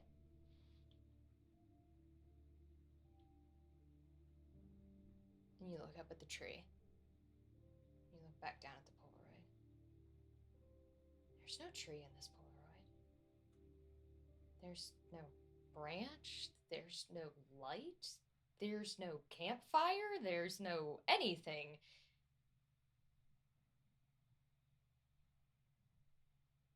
It's a picture of James. You're not really sure what is happening. James? It's a picture of James. My heart drops. And all the color from my face fades. And I look at Bohdi and I look at Sully and I'm like, what the hell is going on? And that is where we will end for today's episode. Thank you all for watching. This is episode 1 of the Circle of the Tipping Hourglass. We hope to see you for episode 2 and 3. We're going to go through. I'm going to have everybody say their names and the character they played.